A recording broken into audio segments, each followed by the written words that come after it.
It's the 2025 Sheffield recap episode. We're going to do the men's, we're going to do the women's. We're going to talk about the two podiums of the men's and women's. And then I got a series of questions to ask you guys. And then after I ask the particular person the question, it's open forum for discussion. And that's how we're going to do this. I got some good ones. I got some good questions holstered.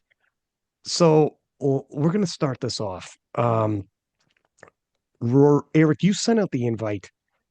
I am not sure what's going on here. Everybody got it. Everybody accepted it. Matt accepted, but what is this? I don't know what's happening here. The podium. I want to ask Matt Mm, Gary about the podium because famously Matt said Perk was going to win this thing. yep. And Eric, you and Matt got into a bit of a debate about this.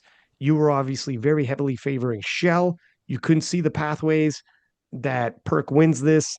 And the podium is Chel, it's Emil, and then it's Gustaf. Uh, Matt, Yeah. if you're there, talk to Yeah, me. Ryan, I definitely am looking at oh my. Uh, what's, what's, all right. We have an FBI informant that just came on the podcast. Matt Gary's gone into hiding. Matt Gary cannot show us. Do you have a voice changer as well? Is there a muffler? Mr. Lapadat, Miss Potter, Mr. Lynch, and Helms, if I may. Uh, Regrettably, Coach Gary couldn't attend today's podcast. Is So that right? in his place, as part of his management and representation team, I am prepared to share a statement on his behalf Oh God. regarding what may or may not have occurred with a Norwegian powerlifter who goes by the name of Chel in Okay. Sheffield, UK, on or about Sunday, January 26th, This, 2025. this sounds like it's written by a lawyer. Did you lawyer up, sir? Did you consult legal representation It was Matt the whole time. the whole time? What? Is this an M. Night Shyamalan movie? Whoa. What? Uh, Oh my. uh, I'm sorry, something in my throat. Um, Ryan, if I may, faith is defined as the belief in things unseen. And admittedly, I did not have faith in what I had not yet seen from Chel.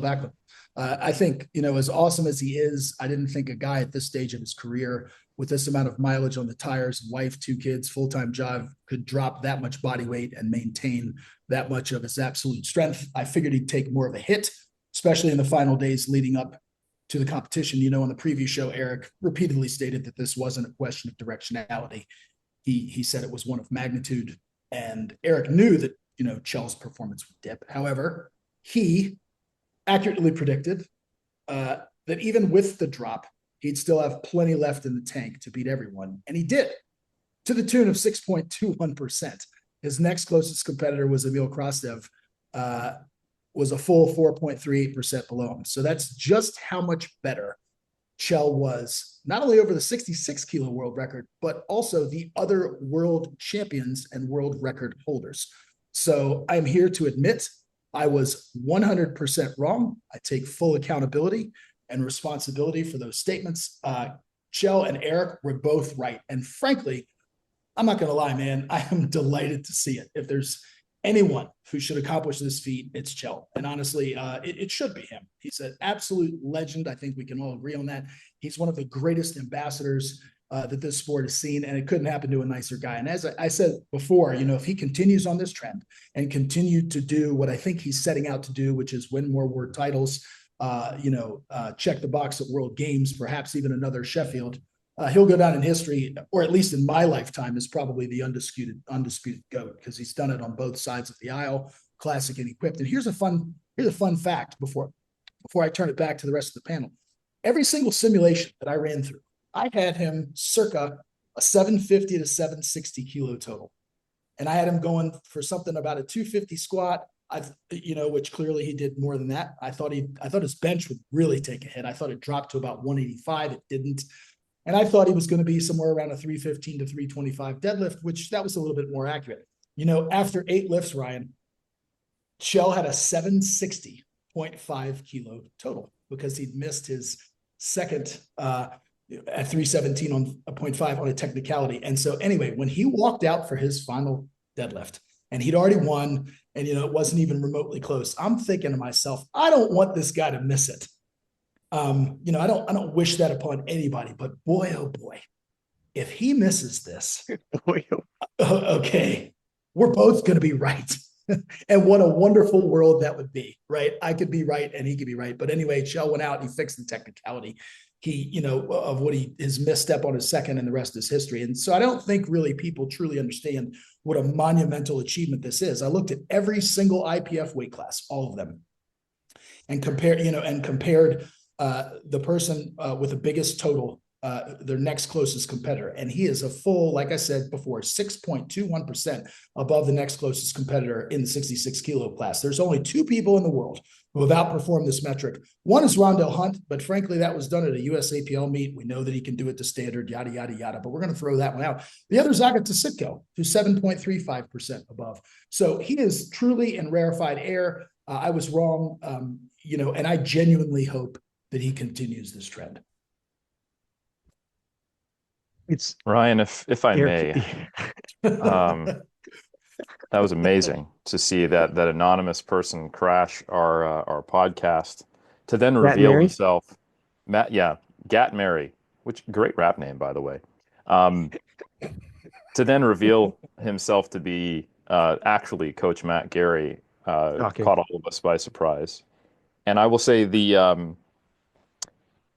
there was one upset that is probably bigger than the outcome of Sheffield, and that is my victory over Matt. We all remember what happened when we had Jeopardy, and Matt made all of us look like we were competing in a completely different sport with our knowledge of powerlifting. So for me to come back from that big L that I caught and come out on top of this prediction, even though all of our predictions were almost completely off on every other aspect of the Sheffield, besides the fact that Chel was the winner, I think it's probably going to go down as the most standout performance in powerlifting commentating prediction history. And I would like to announce my retirement. Is that right? My retiring from just life, because it's never going to get better than that for me. So it's easy street from here. I'm expecting to get phone calls from sponsors like Nike. Probably. Others. Yeah. People are going to be wearing the Helms shoe. That's like, that's the guy who beat Matt Gary in the prediction for the Sheffield, right? And like, yep, yeah, I'm wearing the new Helmses. And then the Jordans are going to take a hit in terms of their sales. ESPN will call you for analysis work. Which unfortunately I can't take because I am retired. Right. And that's the only reason you won't see me on ESPN is because I will have turned down these calls. I feel like Perfect. I'm in a fever dream right now. What is happening? I didn't get the script for any of this. Do you guys have a separate group chat? Do you guys work all these storylines out? Friggin' okay, well, first off, Chel, biggest break in IPF history, in Sheffield history that we've seen in terms of these record breaks. Obviously, Sheffield is based off of the percentage you could break the world record, and Chel absolutely just demolishing the 66 kilo record. Arrived 770. It was, like Eric had said, drop from expectations of 800 to a more reasonable range, but still too far, still too big. So for most people, it wasn't a major surprise there. But, however, quick question here while we stay on the men's side. And let me pull up my notes who I wanted to throw this to. Perhaps let me throw this to you, Matt. Is that total a more reasonable total for the other 66s of the world, like Daniel Clements, etc., at 770? Does it leave the door open so there's still an element of that he's vulnerable and there for the taking? If he was 800 kilos, difficult for a pathway to defeat him at World Games, etc. What are your thoughts on that? I'll be honest, not right now. No, I don't think so. I think he created this.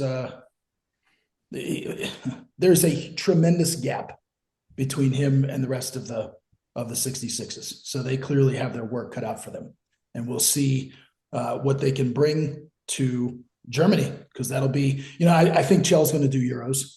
So, and presumably Pena will do Euros as well. He's on the roster. And so I guess that'll be the first opportunity for two of the quote unquote heavyweights of that weight class to tangle once again. So we'll see, how much they can potentially add to their total in that short turnaround. But I think Germany might be more indicative of of the package that the others can bring. And quite frankly, as Chel, I think he clearly demonstrated. I mean, he totaled 770, and that was with two misses, one of which, his second bench, it was because he timed out. He didn't essentially get the start command there. So I mean, if he, presumably he probably had another, few kilos left in the tank. So we might be looking at something closer to 780, 785, if he hadn't had that hiccup in the deadlift. So that 770 is on a 7-for-9 day. So when he puts together a 9-for-9 day, is he at 800? No, not yet, but he's closer. And then the gap widens even more. Yeah, so the more time that he spends at the 66 kilo weight class, the more he'll sort of consolidate at that weight. Coming into his next meet, he won't have to diet as aggressively coming into it. It'll be maintenance. So like that'll probably be a benefit. Starting to like understand what his body feels like at that body weight probably be a benefit as well. Something that I think is interesting to point out is that with the 770 total that he's put up, 95% of that, so the presumed Sheffield qualifier for next Sheffield is 71.5 kilograms. And just looking at Open IPF now, no other 66 kilo lifter has ever even hit 95% of that before. So the next closest being Kyoto Ushiyama, so former world record holder at 725. So even he's 6.5 kilos off. Even qualifying for Sheffield again. Like I think, it's possible that at least for this year, like it's by no means an unassailable total, but at least for now, it looks like Chel may have actually like locked out all of the other 66s for next year as well, which is interesting to note. Sorry, what did you say the total was? The 95% was 731.5, I believe. So I could tell you that at 66.7 kilos body weight, Daniel Clements hit 745.5 at nationals. Now, I understand he's got to cut out a little bit more weight. He's got to go international. He's got to go IPF, and yes, that does matter. Russell Orhi actually spoke about that on the podcast afterwards. He's like, okay, look it. And now that I've returned, when he was at USAPL for a little while there, he was saying, maybe it isn't that big of a deal, etc. Traveling, get used to it. When he returned, went Worlds, now Sheffield. We did that podcast, and he's like, okay, let me just tell you, it's going to hit differently when you're not lifting domestically and when you're doing IPF standards.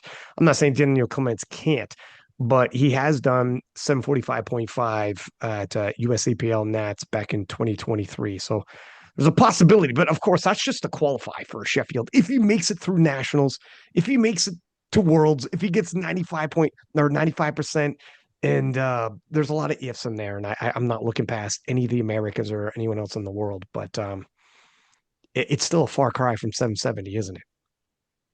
It's a long way from 770. Yeah, I think we just need to be aware of the era of powerlifting we're in at the elite level. That every aspect matters. Sports psychology, sports nutrition, sports science, planning, meet day coaching. We've seen all of these things fundamentally change in the last 5 years. We don't talk about handlers, we talk about game day coaches. We don't talk, about, I tell you what, 10 years ago when people were like, oh, I'm going to cut down a weight class. Oh, you're going to lose a lot of strength. And this is like, really high-end body fat lifters talking to each other because the level of nuance they had was, well, let me just cut out an entire food group. Anything that's carbohydrate, and that was about it. And then you just do it. And then, oh, I'm going to go up a weight class, and they do it in 3 months, and they gain primarily body fat in that process. This is a different game. We're talking about elite sport, which means that you have professionals helping these people. And if you understand what is going on from the nutrition perspective, and I don't mean to sound like arrogant about this at all, nor do I mean to say that it was a foregone conclusion that Chel would have done so well. But if you look at his height, if you look at the rough body fat percentage he appeared to be beforehand, you can get an idea about probably what's going to happen. We're speaking probabilistically here. And Ryan, do you remember when I was talking about Agata and I joked about, or I should say it was treated as a joke that she might drop down to 63? I mean, she is shorter than Eevee Corgan, and she is also higher in body fat, just looking at her. And this is not me making a statement about people's bodies. I'm talking about, from a pure physiological perspective than Eevee Corgan, who competes at 52.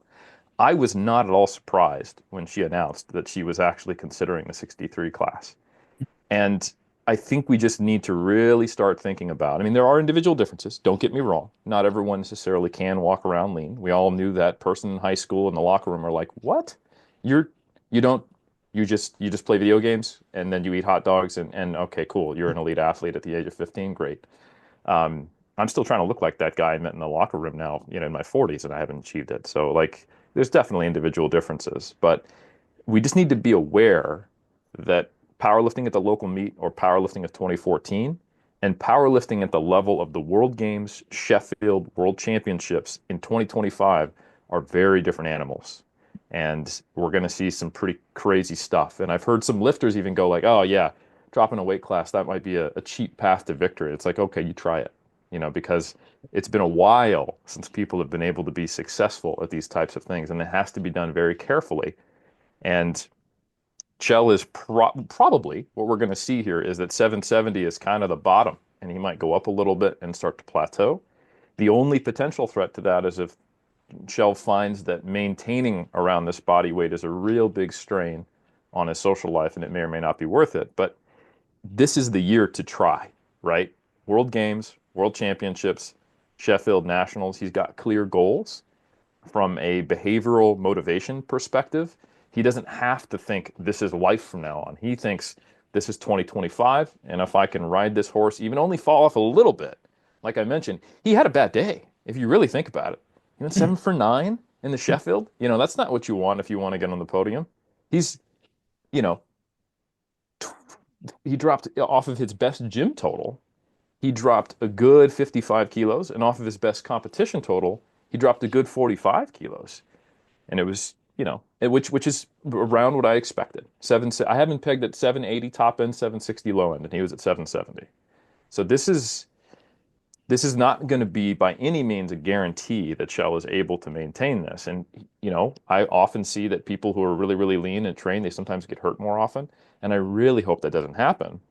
So not a foregone conclusion, but we just have to be aware of what era we're in and how things are changing. And I think this is a sign. How many times do we need to see people drop down a weight class, attack a vulnerable, world record, take advantage of the cutting edge approaches that are being used in elite powerlifting and come out on top to realize, shit, it is not 2019, 2018, or even 2020 anymore.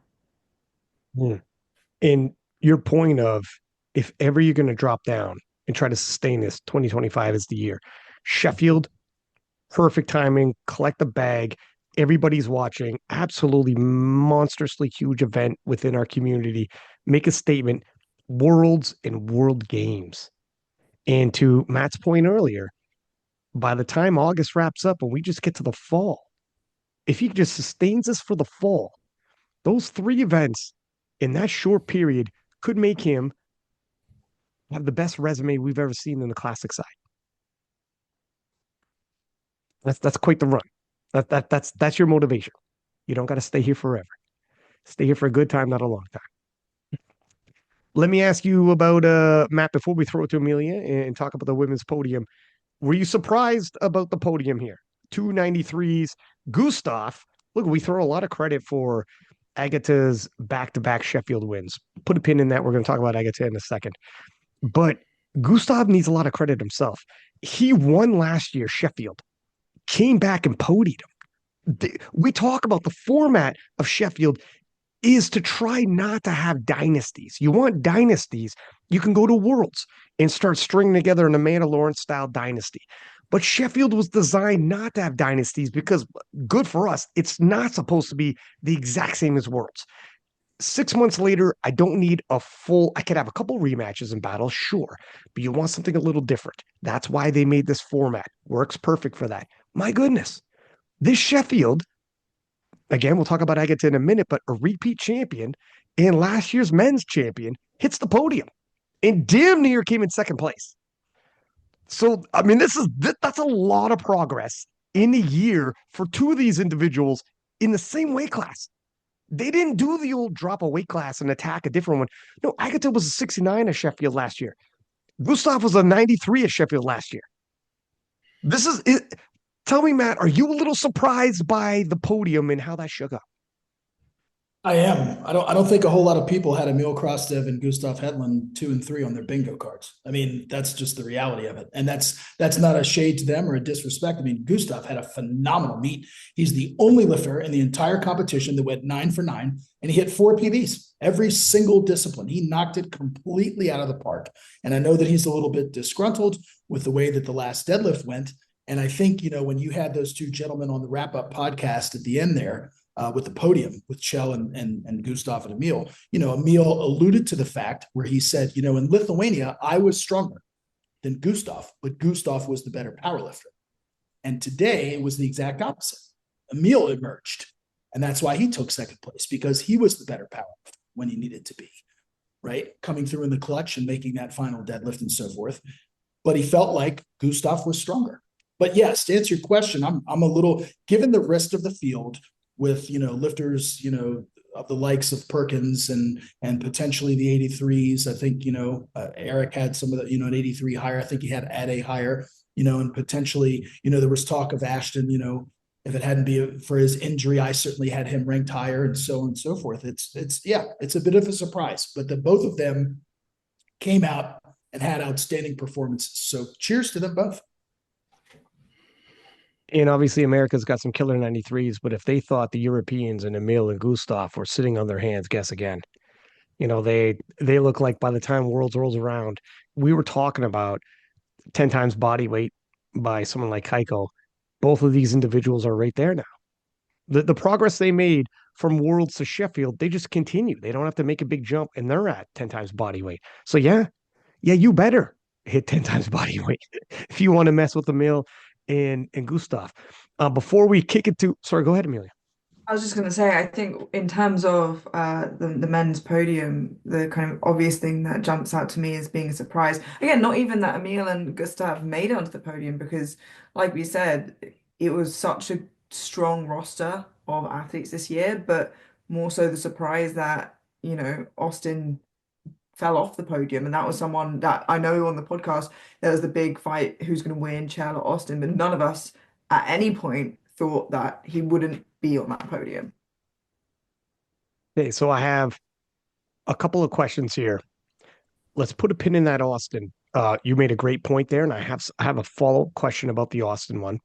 But before we move on from Gustaf, Rory, are you surprised to hear that Gustaf left his coach and is now with Joe Stanek, seeing how Gustaf was Sheffield champion in 2024, world champion in 2024, and just obviously had such a solid showing at Sheffield in 2025?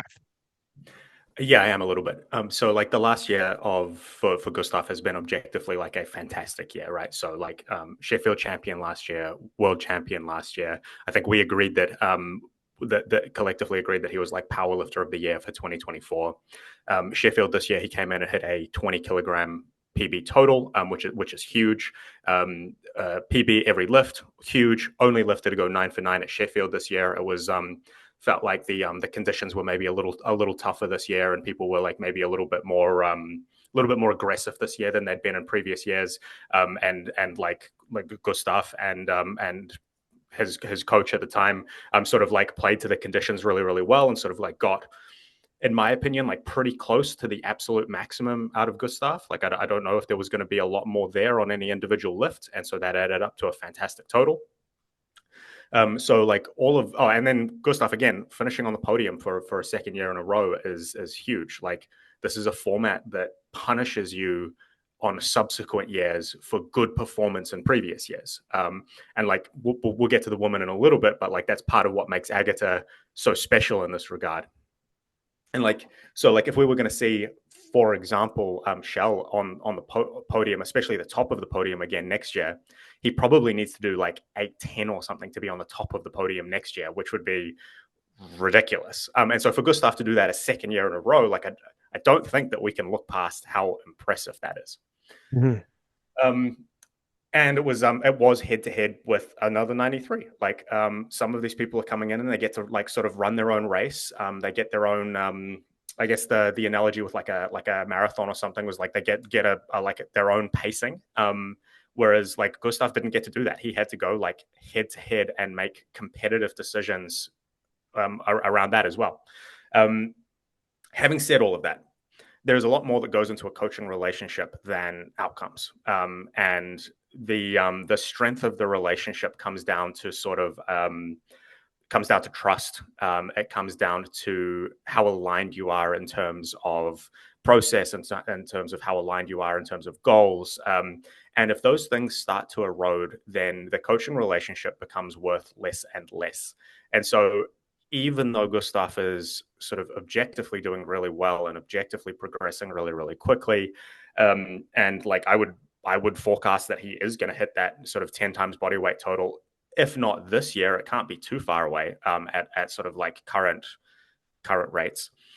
But if that relationship with the previous coach is degrading, then that will no longer be of benefit to him, and in fact may actually start to become a hindrance to him at some point. And one of the things, and we discussed this when we were talking about Coach of the Year from 2024, right? One of the things that's really difficult with these coaching relationships is that we don't get to see the nuts and bolts of how they work. We occasionally get to see snippets of programming. We occasionally get to see snippets of how a coach and a lifter interact with one another. But we don't get to see the entire relationship. The vast majority of it happens behind closed doors. And so, it's entirely possible that this relationship had been eroding for some time and we didn't see it because the outcomes were good. And, neither coach nor athlete probably wants to go and hang the fact that their relationship is like not the best right now on their Instagram story. And so we only see it when it gets to that point where somebody makes a change. Well said. Yeah, I want to just piggyback on that a little bit because it's so important. I think many times we view coaches as products, and sometimes they feel like they're forced to market themselves that way. I have this many champions, this many pro cards, here's the testimonial, here's the before and after. If they do a slightly better job on marketing, or if you're a slightly more savvy customer, you might see it as a service, which is an improvement on the paradigm, but I still don't think actually captures what's going on. Okay, well, they're more responsive. I get more things answered. For what I pay, I get more interactions with this coach. But it's actually the interaction itself, and what Rory so aptly described as the relationship as to what is really happening. Coaching is a relationship. It's two people working towards something. And there's no such thing as an objectively better or worse relationship. It has to do with the people involved and the mutuality and what they can find. And little kind of a cool preview that I'm going to drop for a future research study that we did. For those who don't know, Jason Clark, who is a really excellent coach, very well known, he did his master's degree and with myself and Dr. Alyssa Spence at AUT. And some of the findings were, what were the relationships for online coaches and their athletes, from the athlete perspective, between their performance and their satisfaction and the characteristics of the coach. And there were some things that were related to positive performance that were not related to satisfaction. So whether an athlete is satisfied with their coach is not a completely overlapping relationship as to whether or not they have improved during their tenure with that coach. I think we can probably think of a lot of other examples where someone is crushing it from the outset, and again, it's not the coach's fault, not the athlete's fault. A relationship is a two-way street. When those things are not clicking, that it's just not going to be the right environment for that athlete. And hopefully people can understand that when they are onlookers. Yeah.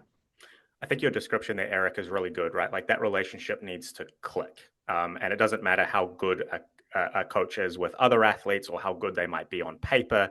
If they're not clicking, if they're not the right coach for you, then it's the wrong decision. Sort of like regardless of qualifications, accolades, how many Instagram followers they have, like whatever the metric might be. And I think a final important caveat, because I know we got a preview or a recap show to do, Ryan, is that someone might be able to be the best coach in the world for someone who is maybe has the potential to be a world champion. And that coaching relationship could be the key to them doing that. But they might have a very narrow type of person they can work with and be successful with. Yeah. And if I would say, if there's one thing that I would say is universally an important characteristic to be a quote unquote good coach, it's that you have a broad ability to click with more people than others, which means emotional intelligence, good communication skills, and then sufficient ability in the X's and O's of coaching to get people to a better position. And we can probably think of many archetypes of people who have maybe a narrow band of personalities that they can click with. Maybe they're highly, highly analytical, or they're very, very, very kind of go by feel intuitive. And if they worked with an analytical lifter who wanted numerical answers and scientific facts as to why they wanted to do it, they wouldn't be able to provide it. And that athlete might lose faith in that coach and vice versa. But it doesn't necessarily mean that that is a good or a bad coach. But if there is one trait for all the coaches listening, is that you want to be able to work with the broadest band of athletes possible and be effective for them. And that is really about how good are you at maintaining relationships with people. And also, you might be the perfect coach for that person for a specific period of time. Yes, excellent point. Yeah, excellent point. That's not a static thing. The thing that gets you from A to B and the thing that gets you from B to C, not necessarily the same thing. And that does evolve over time. Seen Eric in the breakfast area day after Sheffield. I already knew what happened. And I told him, my friend, whatever, I know what happened. And when you look back in 10 years, nothing will ever rewrite the fact that you two together achieved everything you achieved. You won Sheffield together. You won a world title together. Nothing will ever wash that away. So 10 years from now, you'll look back and you'll be able to smile and you'll be able to have dinner and drinks with Gustaf and you still got that. And he's like, thanks, Brian. He's like, it's tough right now, though. I'm like, fair enough. It's still fresh. Amelia, in terms of the men's, before we get onto the women's podium, what does this mean for Emil Krastev's career? It's kind of like a replay of last year's where Gustaf forever was chasing that number one position in the 93s, highly competitive 93s. And Gustaf at Sheffield, not only did he win Sheffield, but he also finally became the number 193 in the world. At the World Championships, the last deadlift. And here's an interesting story that Emil actually said on the podcast. The last deadlift at Worlds, he was one deadlift away. And Gustaf, who won Worlds, said Emil Krastev was the strongest 93 in the world at the World Championships. I just out powerlifted him with my attempt selection, and I won.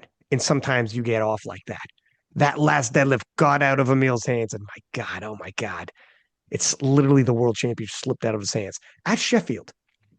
Emil said, "I believe Gustaf was the strongest 93 in the world.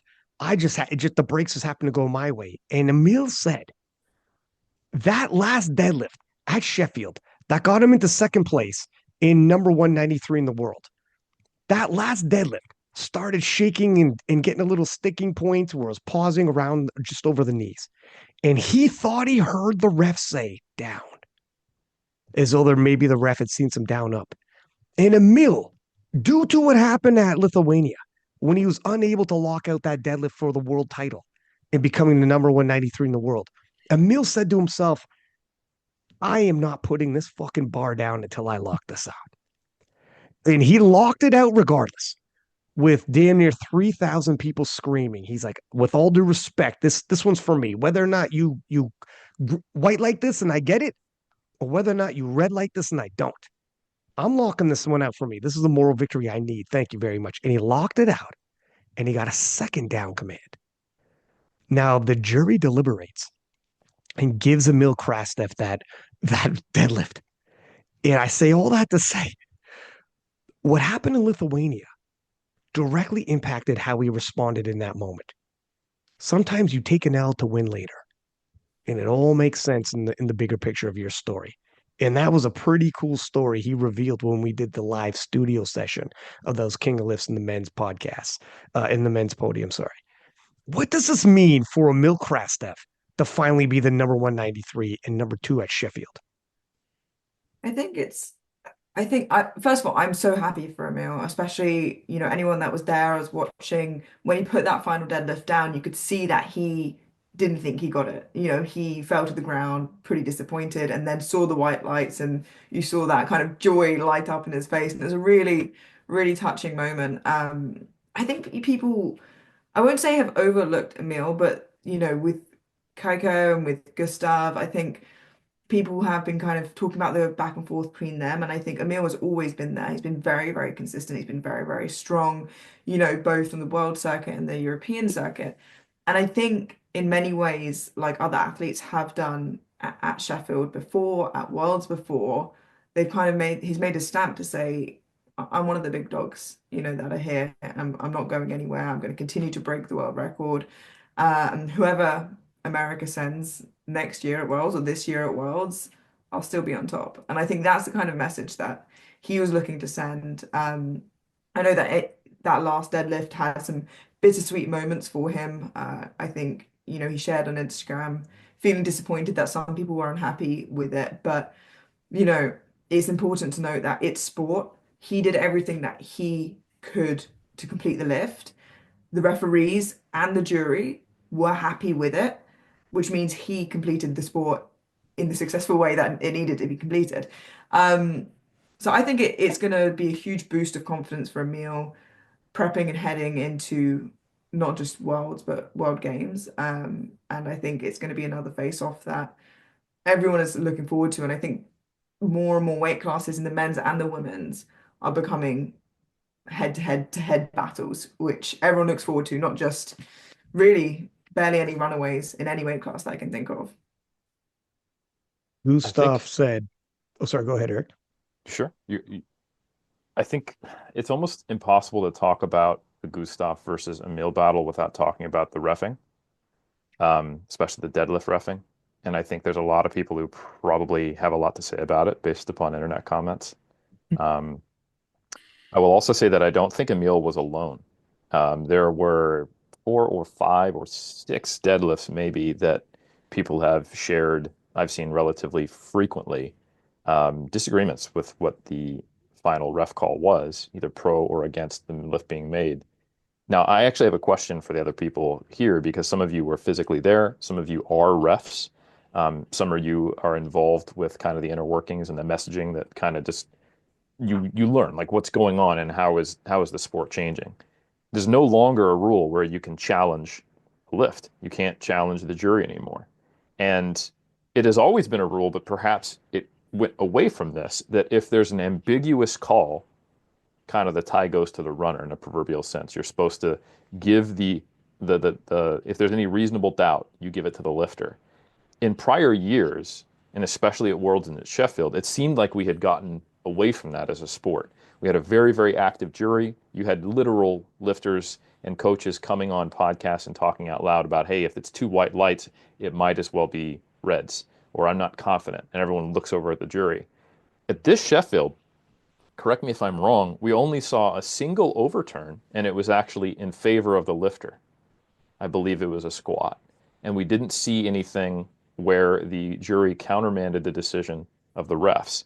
And it might be the beginning of a shift in the judging or the reffing, I'm not sure, to where it is going more in the favor of these unclear, ambiguous decisions.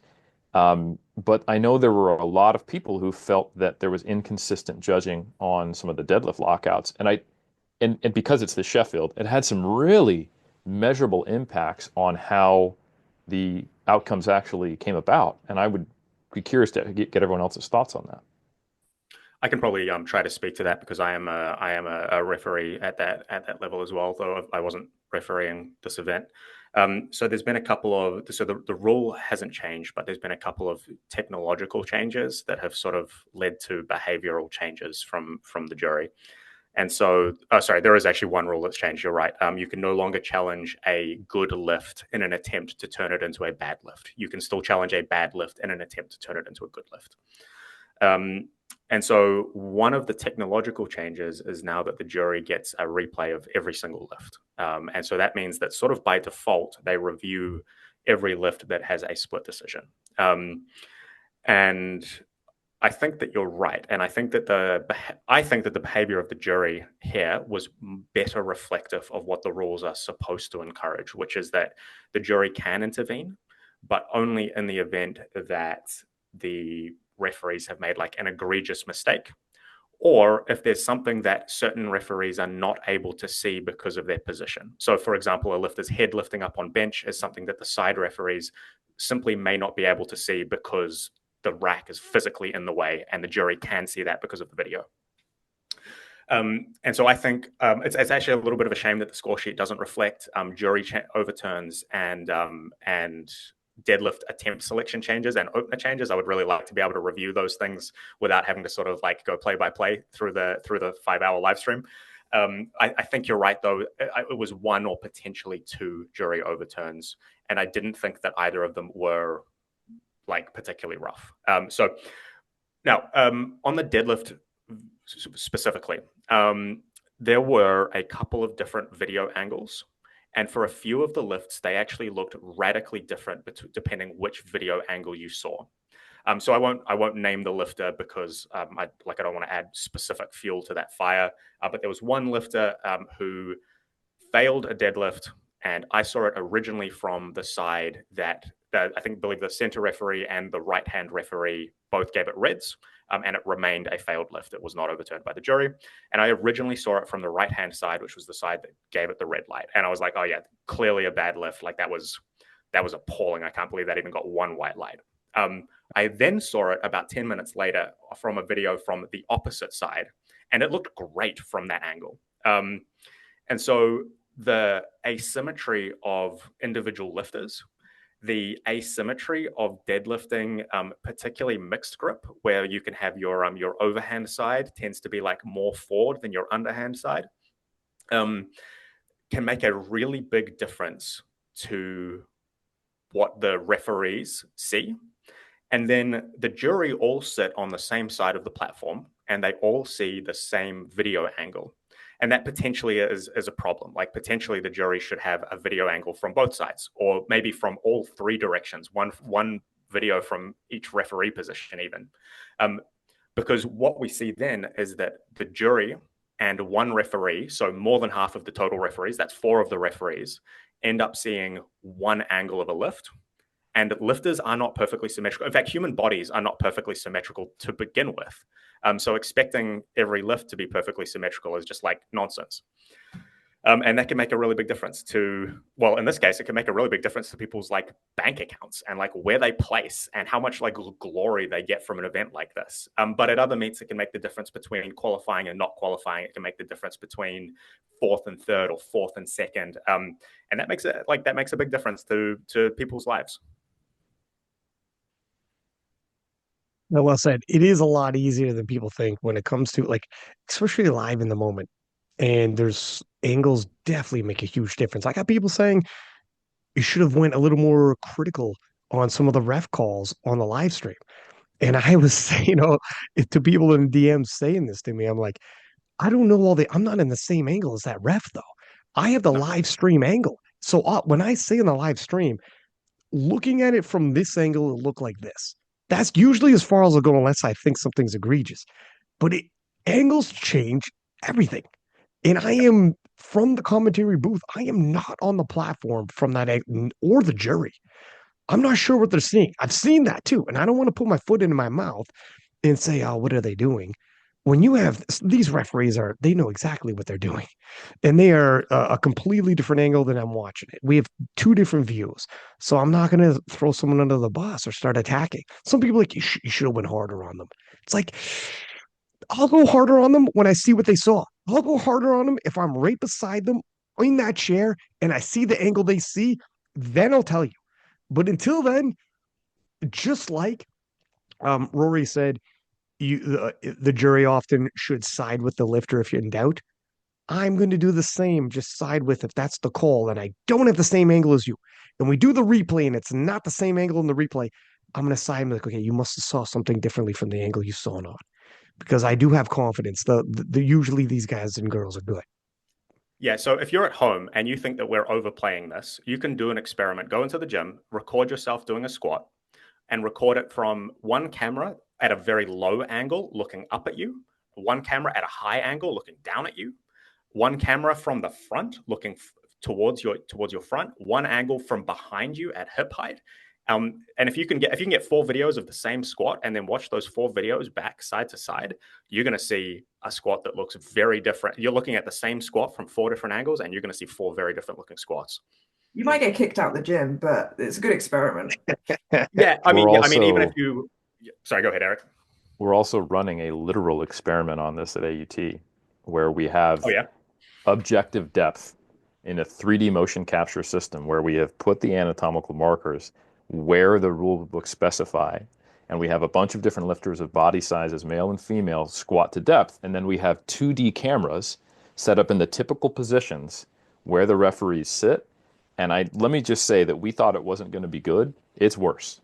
So the ability for refs to see what they can see is extremely influenced by the angle. And I do think the research we're doing might influence where, hopefully if powerlifting central listens, or at least refs listen, where we decide we actually need to sit and what we need to do to make some of these calls more objective. Because you literally cannot see some of the markers that indicate where we're supposed to be gauging depth from in the typical positions that the refs sit at. So it is much more a process of an experienced referee knowing what depth is supposed to look like from that angle, rather than them being able to actually gauge the 2 anatomical landmarks.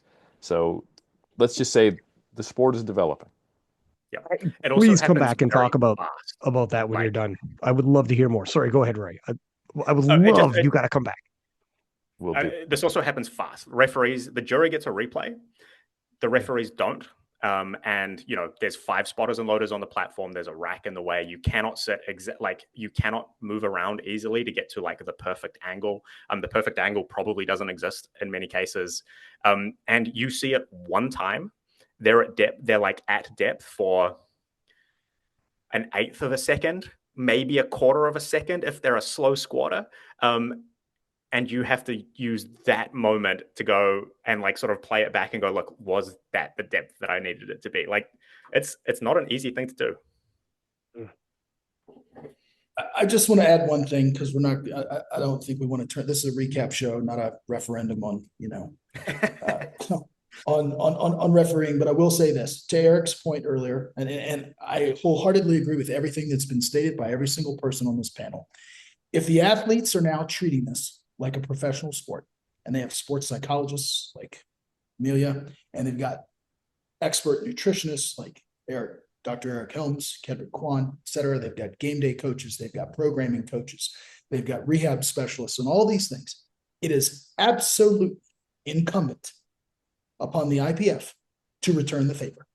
If we want to legitimize and professionalize and push this sport forward, they owe it to the athletes to get multiple camera angles, period, full stop. And that's it. I mean, because if a jury table is only looking at one camera view, they are getting a biased view of that lift. Yeah, maybe the work Eric's doing can help with camera angles, etc. And you can have suggestions on a lot of things like that. Yep. I hope so. We hope to have a positive. We're trying to get back to the sport by the research we're doing here. So hopefully we can facilitate that, or at least provide some objectivity to make the best decision possible.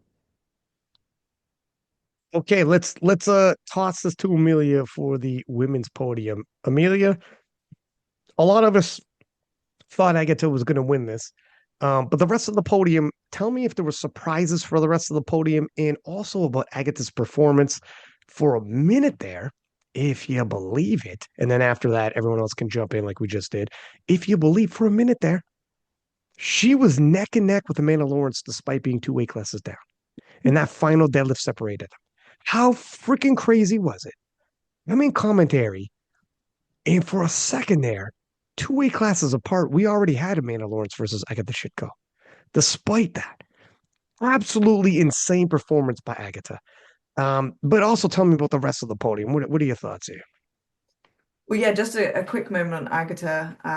Definitely trying to slowly knock on that 84 kilo door, but as she said before, maybe going down before she goes back up. But wow, I mean, what a superstar! I don't think any of us, in fact, none of us, put Agata anything below first, and this is exactly why she added, I think, 51 kilos last year to the 69 kilo total record, and that was, I want to say, 108% of the record at the time, something around there.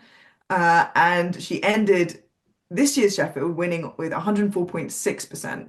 So it's not like she got the 100.1% of her own record. She really continues to extend it a crazy amount. Just missed that last deadlift, that 269. And even after coming off the podium, I interviewed her and she said, I know it sounds crazy, but I wanted more. Like I feel like I left a bit on the bench and a bit on the deadlift. And so, I'm happy, but I'm a bit disappointed, which is just, insane to say that she had another performance of what would be the performance of anybody else's career and comes off feeling, a little shy. She also said, I expected the other lifters to make better selections, which, for what we've seen in the past, a lot of misses on the board for the women's side. We see that generally a little bit more in the past with the men's.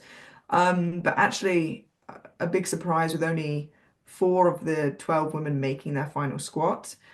In terms of the overall podium, Sunita was, I believe, one of my guesses for making the podium. I think I put her in third, so that's a 2 out of 3 for me. Just for Eric to know that I'm also doing all right. But I think what, you know, shocked and didn't shock people was Carlina being a bit of a dark horse in this year's Sheffield because yeah, I would never doubt her. She has an absolute heart of a lion, but I think it's fair to say we can all put our hands up and say we definitely overlooked her when we were talking about Sheffield. And she was, other than Agata, the only female lifter to break that world record total. So she had a phenomenal day. She went 8 for 9, except missing her third squat, which she got the world record in her second. But that was phenomenal. So in terms of the overall podium, I think it looked, in what was my eyes, pretty expected. But Carlina, very well deserved, snuck up there and got onto the podium as the only other total world record breaker. Eric, you were shaking your head for a second there about the attempt selections. What did you notice there about the attempt selection on the women's side? Was there anything in particular that you thought might have caused some of the shakeup?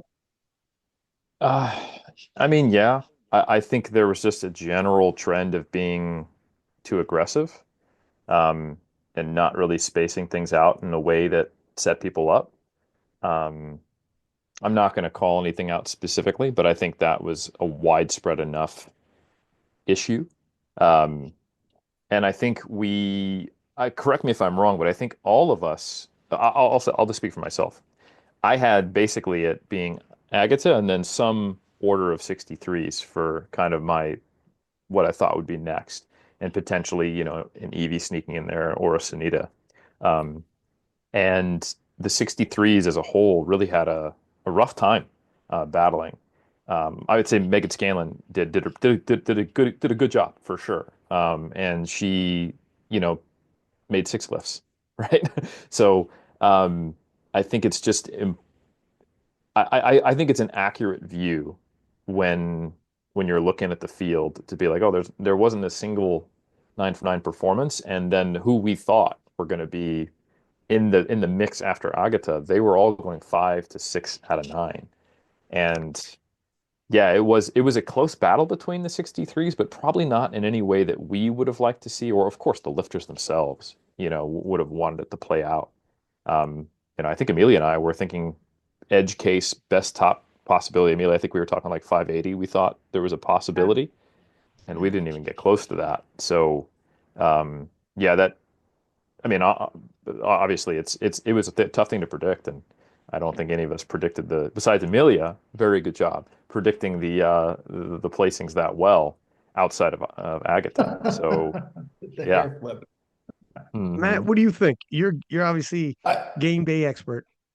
Yeah, I had a similar podium. I mean, we all had Agata in first. I had Sunita in third. I had Eevee in second, so I missed on that one. I think Eevee even admitted, after the meet, she just kind of picked the wrong day to have an off day, if you will. And every champion sometimes, for whatever reason, wakes up on the wrong side of the bed and just doesn't feel, she has a really solid prep. She comes in, she's as consistent as the day is long, and just doesn't quite have the day that I think we all anticipated is Eevee Corgan light. So, that's why she came in sixth. I mean, I had her coming in second. Sunita came in third. I had her in third as well, much like Amelia, although I didn't think she would get there the way that she did. I mean, she had this circuitous route, if you will, to kind of get to the third place on the podium. I thought it was really gutsy for her to put 325 and a half on the bar. I figured they would go for the world record squat on the second. I think the powerlifting world, if you will, was clamoring for this, 700 squat and so forth. And she went all in and pushed all of her chips even more on the table and said, well, I'll one up you from there and try, 6 reds on either side of the bar. And it just wasn't to be, and then of course she missed an opening deadlift on a technicality, went up 5 kilos, came back, and then of course missed her third. So, hats off to Sunita for making it onto the podium. And yeah, as Amelia said, Carlina, I don't think any of us had her coming in second, but she just kind of very methodically kind of plodded along. So hats off to her for executing, hats off to Dom for, keeping her in the moment, keeping her in the game, never looking past the next attempt. And the warrior that she is, she was able to emerge in second. And yeah, as far as the 63s go, I think, that was just a war of attrition. And so they all, Alba missed 4 lifts, but Leah and Meg both missed 3. And in terms of attempt selection, sometimes if you both miss 3 lifts, it's which 3 did you miss? And so to Meg's right. And so in Leah's case, and this is one correction, Eric, there was an overturn. So you said there were no overturns of good lifts. Leah got credit for her third squat initially, and then it was reversed by the jury. So that is the one lift that I think was good in the moment. And then I know Ben and Leah walked past me and got downstairs, and then they were alerted that her lift had been overturned. But having said that, there were 9 lifters who missed their third squat and third deadlift. And those are presumably, for everybody who's not a bench specialist, your biggest total builders, if you will. And then we had 6 lifters in total miss all of their thirds. And so when you miss all of your thirds, like Leah did and Alba did, those are your money-making attempts, and you really just kind of remove yourself from the equation. So Meg, to her credit, she made her third squat. She wasn't able to connect on her second and third bench, and she emerged, ahead of the other 63s. I know that there was discussion surrounding the bench pad. As we all know, Alico, released the softer bench pad about a year ago. And I don't know all the details, but my very loose understanding was that Sheffield, the powers that be, decided to go with the hard pad because not everyone had access to train on the soft pad.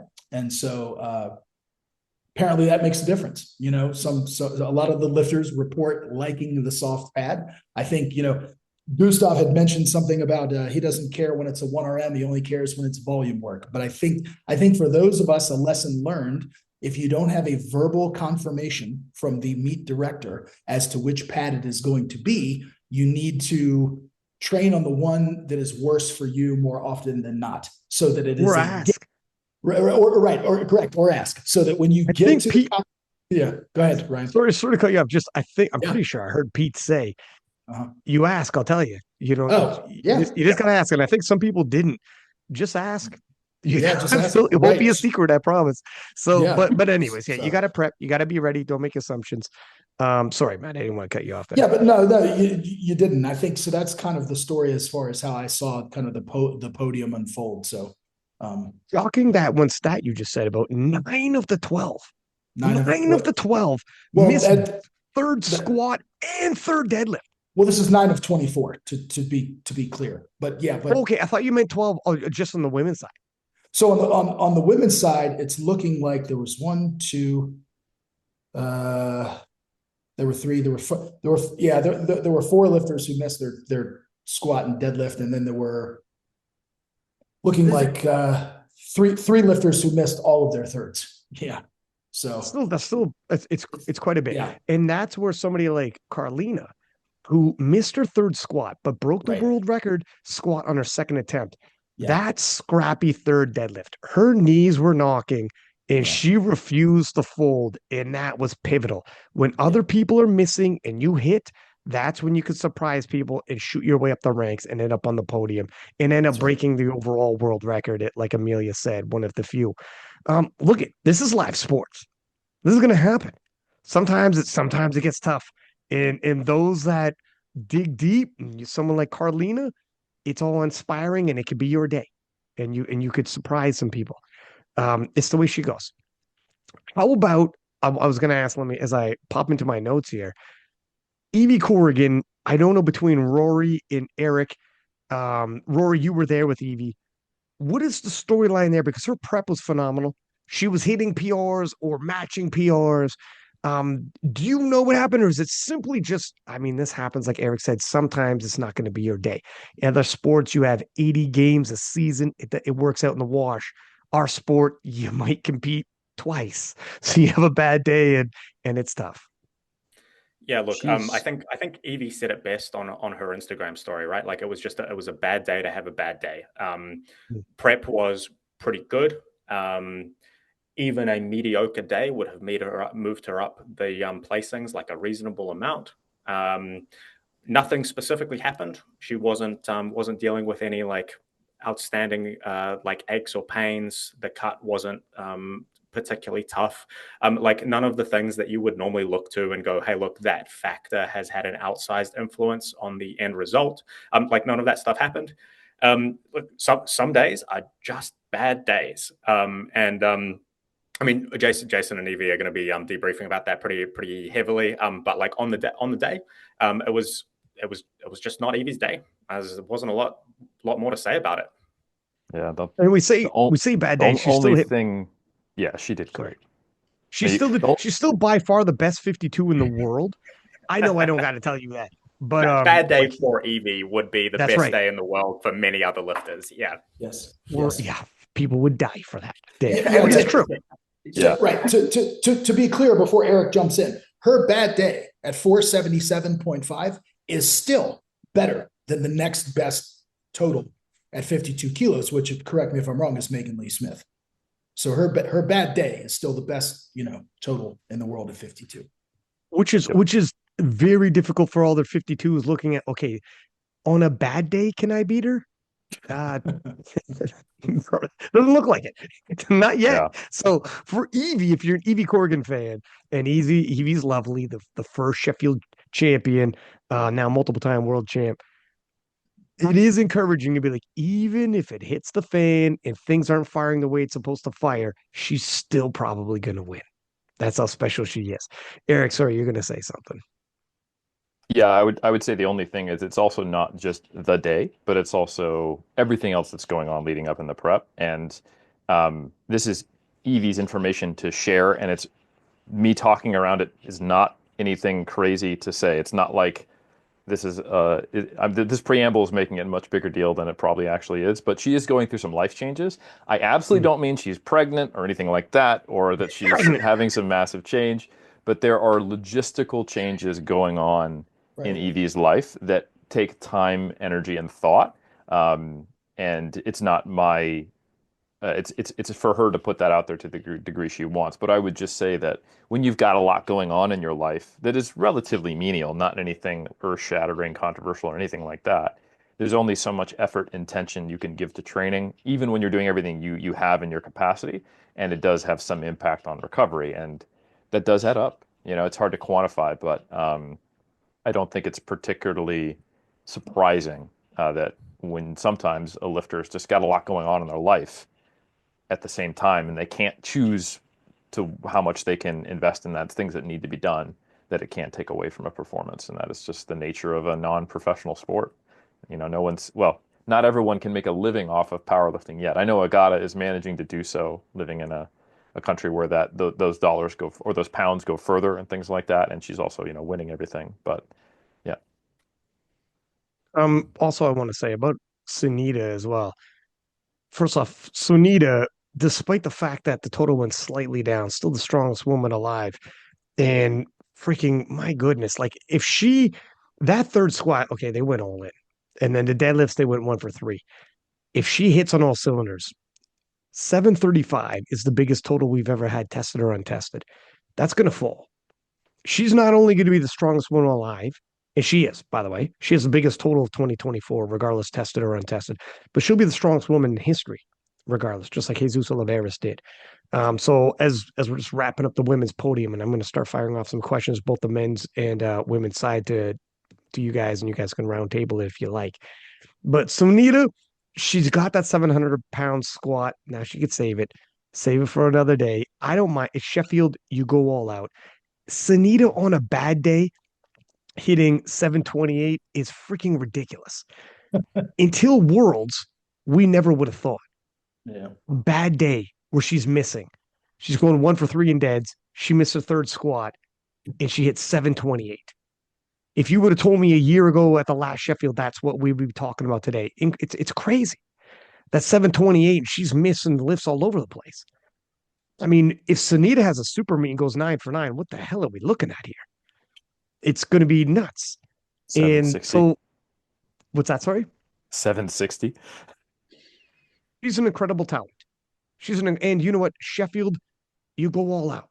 You push your chips to the middle and you put on a show. I ain't mad at all. World Championships, people seem to tighten it up and button it down. We're going to see that at Worlds.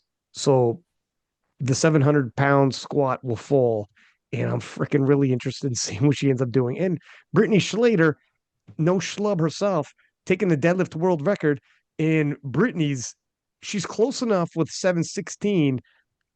You don't want to have too many of the bad days. You can't just phone it in. If Britney pushes 716 into the 720s herself, and she's only 4 kilos away, if you're both in the 720s, you got to hit. She's close enough and good enough a dance partner to keep it interesting. That's what you need. That's what you need. That's what we need for Jesus. We'll put a pin in the talk of Jesus in a minute, but that's what you need. Go ahead, Amelia. I was going to say, it's worth mentioning as well, I assume everyone listening to this watched Sheffield or was there. Otherwise, I'm not sure why they're listening to this podcast specifically. But Britney's third attempt squat and her third attempt deadlift, the world record, weren't grinds by any means. The 287.5 squat, the 273.5 deadlift weren't limit lifts by any means, which is exciting. And like you said, she missed out 5 kilos or so on her bench, probably also potentially affected by the bench pad. But, there are kilos to gain there. And like you said, to your point, if Sunita has a bad day or if Britney has a great day, they're not going to be far away from each other. And I think it's important not to overlook, Britney in this fight or any of the other lifters in the head-to-head fights in that case. Rory, a bunch of people are telling me outside of Chel, the person who had the best performance, the biggest standout performance, the performance to be happy, probably the happiest lifter outside of Chel and Agata, obviously, would be Russell Orhi, despite the fact he finished off podium. Can you make an argument for that? And why do you think that's the case? Yeah, in fact, I think I think Russell was probably happier than Agata. She was a little disheartened by her third deadlift. So I got to say, like I overlooked Russell a little bit coming into this. I thought he'd been squatting high in training. I thought his bench pauses were looking quick, his deadlifts were looking sloppy, and he pulled together an amazing performance on the day. It was a really, really fantastic day from Russell. 8 for 9. Like we said earlier, only one lifter went 9 for 9, missed one deadlift at the end there, but 870.5 kilogram total, which is huge, right? Like I believe the winning total at Worlds in the 83 kilo class in just 2022 was like 802.5 or something. So that's like 70 kilos, 68 kilos ahead of that performance, just ticked over 120 good lift points. And I think that that's important to note at this point because the World Games will be scored on good lift points. So like, I think that's not something that we typically talk a lot about, but maybe just something to keep in mind for this year in particular. One of the, maybe the most impressive squat I've ever seen, certainly up there. The 338 kilo squat from Russell. Is that a close to 20 kilos on the world record squat? No, sorry. Yeah, close to 20 kilos on the world record squat. And it was just great. There wasn't a lot left in there, but there was a little, and it was good depth. It was convincing. Referees loved it.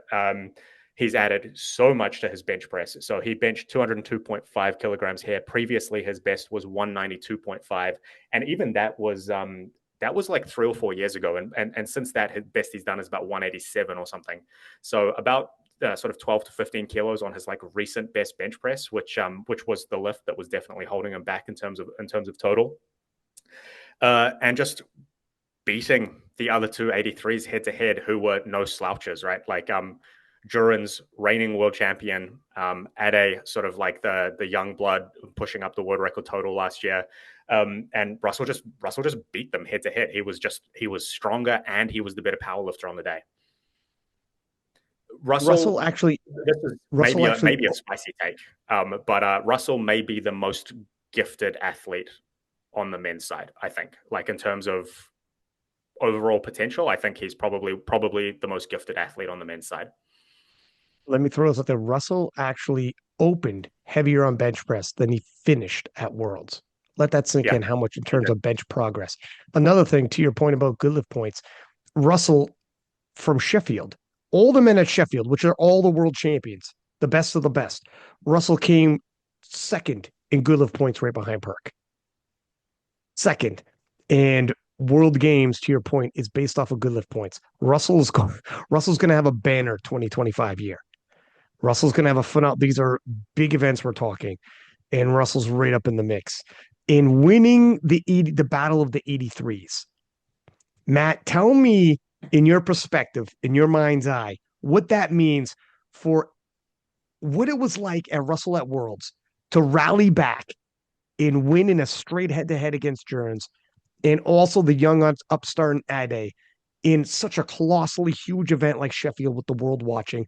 All of the naysayers talking about not hitting standards, all of the naysayers saying his bench is stagnant, he's not improving on his lifts. All of this, silencing those critics, finishing just off a podium, and he was almost in podium. That third deadlift, if they did a smaller deadlift, who knows where his total might, I mean, coulda, woulda, shoulda, 50-50 hindsight, but who knows where his total might have been. What are your thoughts on that? Yeah, I mean, Russell showed up and showed out. I mean, he, not only to Rory's point, was he the better powerlifter than the other two 83s, but he was just flat out stronger. So when you put those two pieces together and you're the strongest guy in the room, you demonstrate that, as well as the best powerlifter in the day. That's really damn near impossible to beat. And so, to his credit, he went 8 for 9 and was able to just exercise the demons, if you will, if you want to call it that, from what happened in Lithuania, which, as we've said, is one of the greatest powerlifting upsets of all time. Nobody thought that was going to happen. Nobody saw it was coming, despite what the Brits say about how strong they knew Durance was. That was a powerlifting upset, matter of fact. So, and he faced strong opposition. I mean, you're facing an IPF world champion in Durance Kignamu, who has turned his, career around in the trajectory of his career and been more consistent as of late. And then you're batting down the young upstart, and the young gun and Mr. Omasaka. And so it was just an exceptional performance. And to put it in perspective, Russ missed that final deadlift, and they did drop his deadlift, Ryan. I think they originally had 345 in, and then they discussed it. His I thought his hand was coming open just a little bit on the second deadlift, right at lockout. You can watch, and it looks like Russell's hand's starting to open up, but he got the lift. It was easy, all the strength in the world. I mean, unquestionably strong enough to take that 12.5 kilo jump that they ended up taking. And then, just was a little bit too quick for the down command. But to put it in perspective, had that lift counted, he would have totaled 883 and placed second behind Chel, because he would have had 102 point. Now again, the people who would deadlift after him could change their attempts, this, that, and the other. But presumably, he would have come in second place with 102.5% of the world record. So just an extraordinary performance for Russell. I mean, I know that he's thrilled, and that whole team is thrilled to just, to do that, to show up and show out at this meet. And so kudos to him. Cheers to him. And yes, and the world record squat, to Rory's point, was absolutely to standard. As a matter of fact, I felt the third squat was deeper than the second one. But that was just my perspective. I thought the second one was a little close. He did get 3 white lights, so I'm not taking anything away from him. And he got 3 white lights on all of his squats. So he put the naysayers to rest there and put that issue to bed. I did think the third one was even deeper than the second one, to his credit. It looked better. So yeah, just a phenomenal day. And as you said, Ryan, he'll be going to World Games and can tangle at least with Jurgens, at the very least, again. And then, whoever, potentially emerges, we've got maybe a wild card situation at Euros and so forth. But that story remains to be seen and written. While we're praising Russell, I'll just throw out there that I think he's really good for powerlifting, right? Like, people tune in to see Russell lift, even people who are not powerlifting fans, just because he's charismatic, right? Like, people like him because he's nice, and he talks well on camera, he presents himself well, and he's a good face for powerlifting. So like I think him doing really well actually kind of benefits the IPF and powerlifting as a whole, which is really cool as well. Can you 100% agree? Can you imagine he had a terrible day?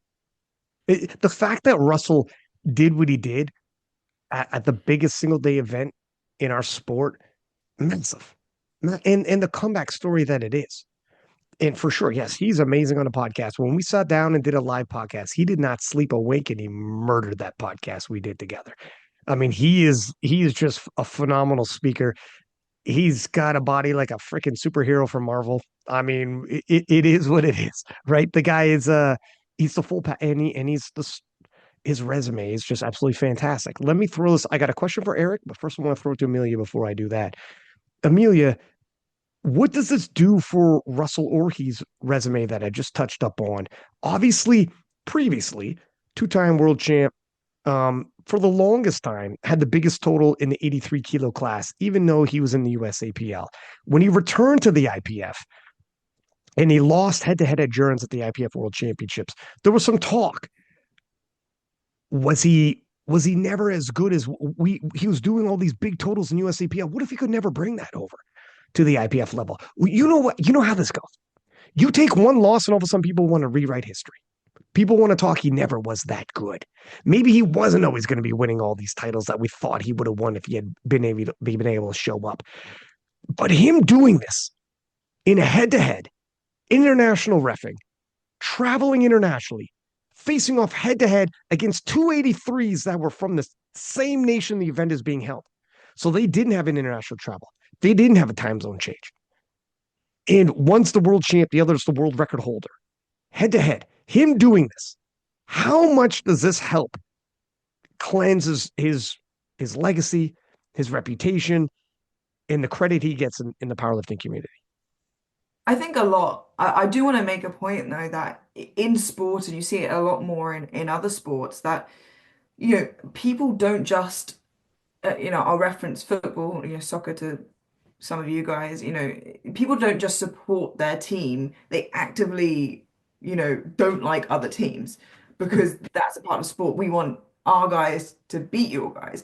And I think a lot of the things with Russ coming back and all these questions flying around, and people still maybe questioning his depth at Sheffield, which I think all of us that were there, I can't attest for the live stream, but all of us that were there saw it. It was plenty deep, especially that third one.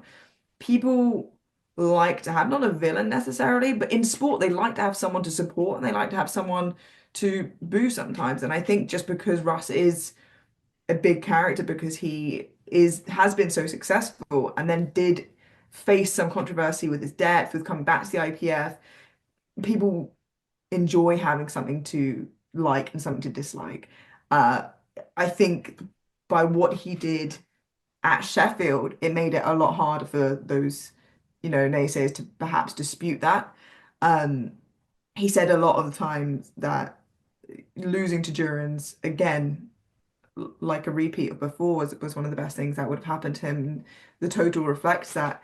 And I think in a way, him winning the Battle of the 83s in Sheffield, but not quite getting to the podium, is maybe the good in between for him right now, because he's still got that fire to prove and to build, and to not like he would, but maybe get complacent, thinking, okay, I had that drive and I came back and I pushed and now I'm back at the top.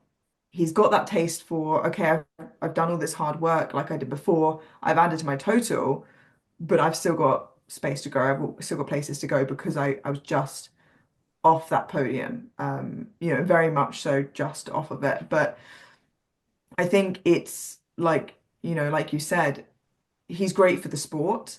And I think the fact that he did so well at Sheffield is great because, like you said, imagine if he didn't, and imagine if perhaps that was the final straw.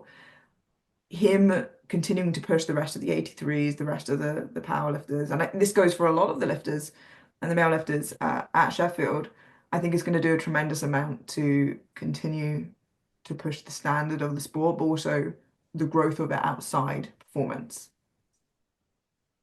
Two things. I'm going to throw something to Eric.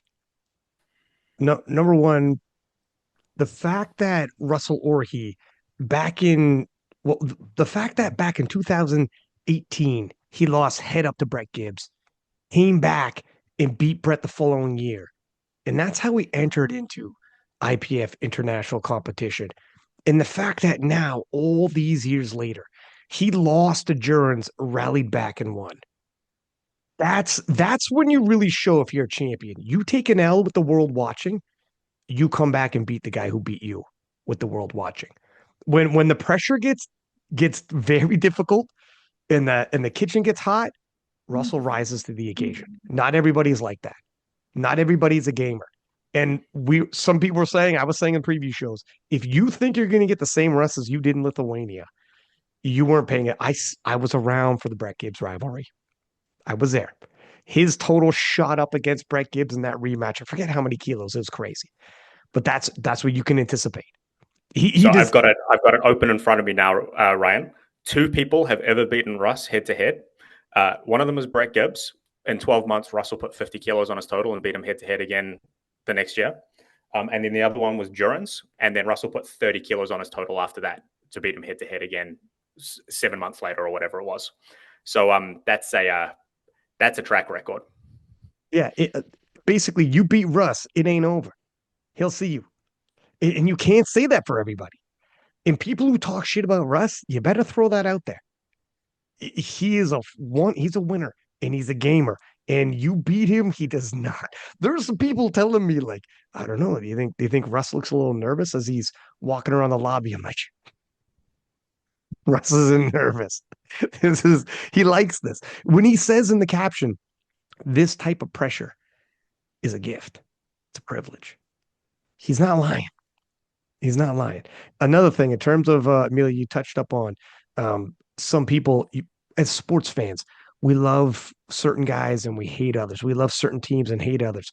Russ also takes a temperature of the room and he knows how to instigate. When he landed in Sheffield, he took a selfie of himself with his shirt off with the caption, "Is it me or am I sexier in Sheffield?" I don't know, something about, and it's like you're trolling. You know people are gonna see this. Fuck, I hope that guy loses. You know what? Some people are like, I see it, I'm gonna laugh my ass off and be like, my man is trolling you guys. He's looking for a reaction and it's working. I love it. But I know. But other people, I think they know too, but they want to be mad. I think deep down, like obviously you hang out with this guy, he's not talking like that. That's like a WWE pro wrestler character. No one, like, the model or whatever. It's not real. But I think genuinely, like you said, Amelia, you want to hate certain people. You want to hate that team. You want to hate the Yankees. You want to hate whatever football. You want it. Otherwise, what are we doing here? It's boring. So Russ recognizes that, realizes I'm in the UK and these are two British lifters head to head. Let's get some people going. And my God, is he good at it? Do you know what he said? He said to me after putting that story up, he's like, loads of people messaging me saying, like English people going, "So you think we're ugly then?" So if you basically say, British people, and then some British people were messaging him being like, "You know what? British people are ugly." It's like all this contrast of people He messaging him. messaged back and said that? No, no, no. Oh. No, I'm not spreading that. There were two, he said a group of different people messaged him, and some British people replied like, "Oh, so you're saying British people are ugly?" And then some people who were clearly British also replied, being like, "You know what? Fair game. British people are pretty ugly." But here's the thing. In actual reality, unless the people messaging him were joking, you know what he's doing. Like, do you honestly think you know what he's doing? You just fell for it. You know he's trying to get some reaction. You know he's trying to get people talking. You know he knows when he shows up at that stadium now, everyone's going to boo him. All the Brits are going to boo him, and he's going to do this and whatever. You know this. He's playing the game perfect. And to all your points you already said, thank God. People don't do it like he does it. He knows how to do it. He doesn't put it this way. This how sly he is. He doesn't need to attack Jurens and Ade personally to make you hate him. He'll just he'll just post something like that and it'll piss you off. It's He's perfect. good at social media, right? Like he's got Right. 500,000 followers on Instagram. That's not a mistake. Like that is a cultivated personality in order to get that kind of engagement, get that kind of response. Like he's good at this. He's doing it on purpose. I've hung out with him for so many times over the years. Never once has he ever talked like that in real life. That's not how he carries himself. He's not going on about his looks or doing. He's doing. I'm telling you, you're falling for it. It is perfect. I love that it's going on. All right, let me throw this to Eric. On the podcast, Eric, Russ had alluded that he thinks continuously cutting to 83 is beginning to diminish what his full potential gains might be. He's obviously been an 83 forever and accomplished pretty much everything you can accomplish except for World Games. So he had said, seriously contemplating skipping nationals, skipping worlds. I'll do World Games as an 83, as my final 83, close the book, and I'm going 93. And a couple of years ago, as a 90 kilo lifter, he went from totaling 840s to 885, I believe. And he had traveled to South Korea for that. Crazy time zone change the whole nine. He put on 40 kilos on his total, and he was a 90 kilo lifter. Now he's well beyond what his old 83 numbers are at 870 when he used to be around 840s. Imagine, do you think this is the proper move to go 93? God knows where his new 93 kilo total might be. Leverages will change. It'll affect the deadlift, blah, blah, blah. He doesn't have to go full 93, by the way, and fill it out. What do you think about him moving to the 93s? What do you think about him skipping nationals, skipping worlds, and just focusing on world games? And in terms of the timing of those decisions that he's making, what are your thoughts? I have two parallel lines of thought, and they both support why this is probably a good decision and maybe give indications as to why he's doing it. First, I just want to say I agree with everybody about Russ, and you love to see it. Second, I will say this would be a very interesting and different conversation if Ade had not just slipped on the deadlift that he was very capable of making. It was not a strength issue, it was just a bobble. And he almost pulled 380.5, and it would have put him in the fourth spot and just edging above Russ. And it makes me wonder if Russ would have the same plan if that had occurred, because Russ is who he is for all the things we talked about. Ade and some of these young 83s who are coming up kind of remind me of where Agata was in the early battles of the 76, where she's a contender, and she kind of got lost in the mix, and we're all forgetting that she's like 12th. And she's just now coming out of the juniors, and she is a complete unstoppable Terminator. And I think we may see that in some of the cool thing is there's more than one of them though in the 83s, right? There's Joe Borenstein, we got Ade. I think it could very well be that that stratosphere gets pushed. So if there is a time to take your check and cash it in the 83s, it's a good move right now because Russ is going out on top. Um, the other thing I would say is, earlier I talked about how important it is to understand the appropriate weight class in the context of going down a weight class. That is absolutely true for going up a weight class as well. And there are some notable lifters out there who constrained themselves to a lower weight class, went up, and had a stratospheric improvement. And I think Russ is definitely, and I can't know for sure, but definitely in contention for that happening. That is something that could be a very real possibility because to my knowledge, there weren't any other fundamental changes to what he was doing when he went from 83 to 90, except for simply not cutting and getting to train for more time at a heavier body weight. And like you said, we saw dozens of kilos get added to his total. So what we're essentially seeing here is that he's added a legitimate amount of dozens of kilos to his total. And then if you could think, and now what if we kind of unlock that ceiling that is holding him back? And I could easily see him totaled into the 900s. I don't think that would be surprising at all. And he's expressing that it's a challenge to stay at this body weight.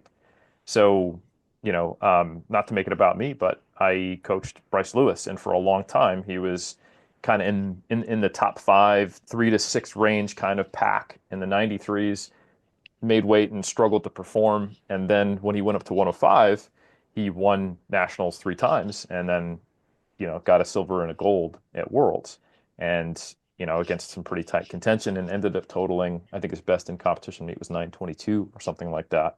And he was literally 100 kilos lower than that when he was at 93. So for some people, that can be the barrier to their success, especially when they specifically have the case of, oh man, making weight is a challenge mentally, physically, because it does seem to affect people in disparate ways.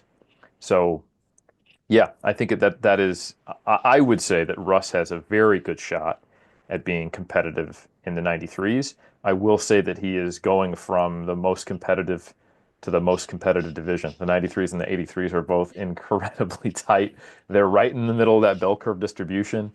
And there are so many people who are so talented that they get overlooked when they really shouldn't be. Like Emil Krastev is seen as a dark horse, but he has always been right there. Gustaf was kind of seen as a dark horse, but he was always right there. Jonathan Keiko was seen as this unbeatable guy, but he was always one lift away from losing and potentially dropping even off the podium. And we've seen some people come in, have a really great day, and exceed others, like a Chance Mitchell. So these are very contentious weight class where there is, and I am not exaggerating at all, if we could just wave a magic wand and take the best 10 people on the planet in that weight class and have them in the same meet, those top 10 could be almost interchangeable from 1 through 10, depending upon the conditions.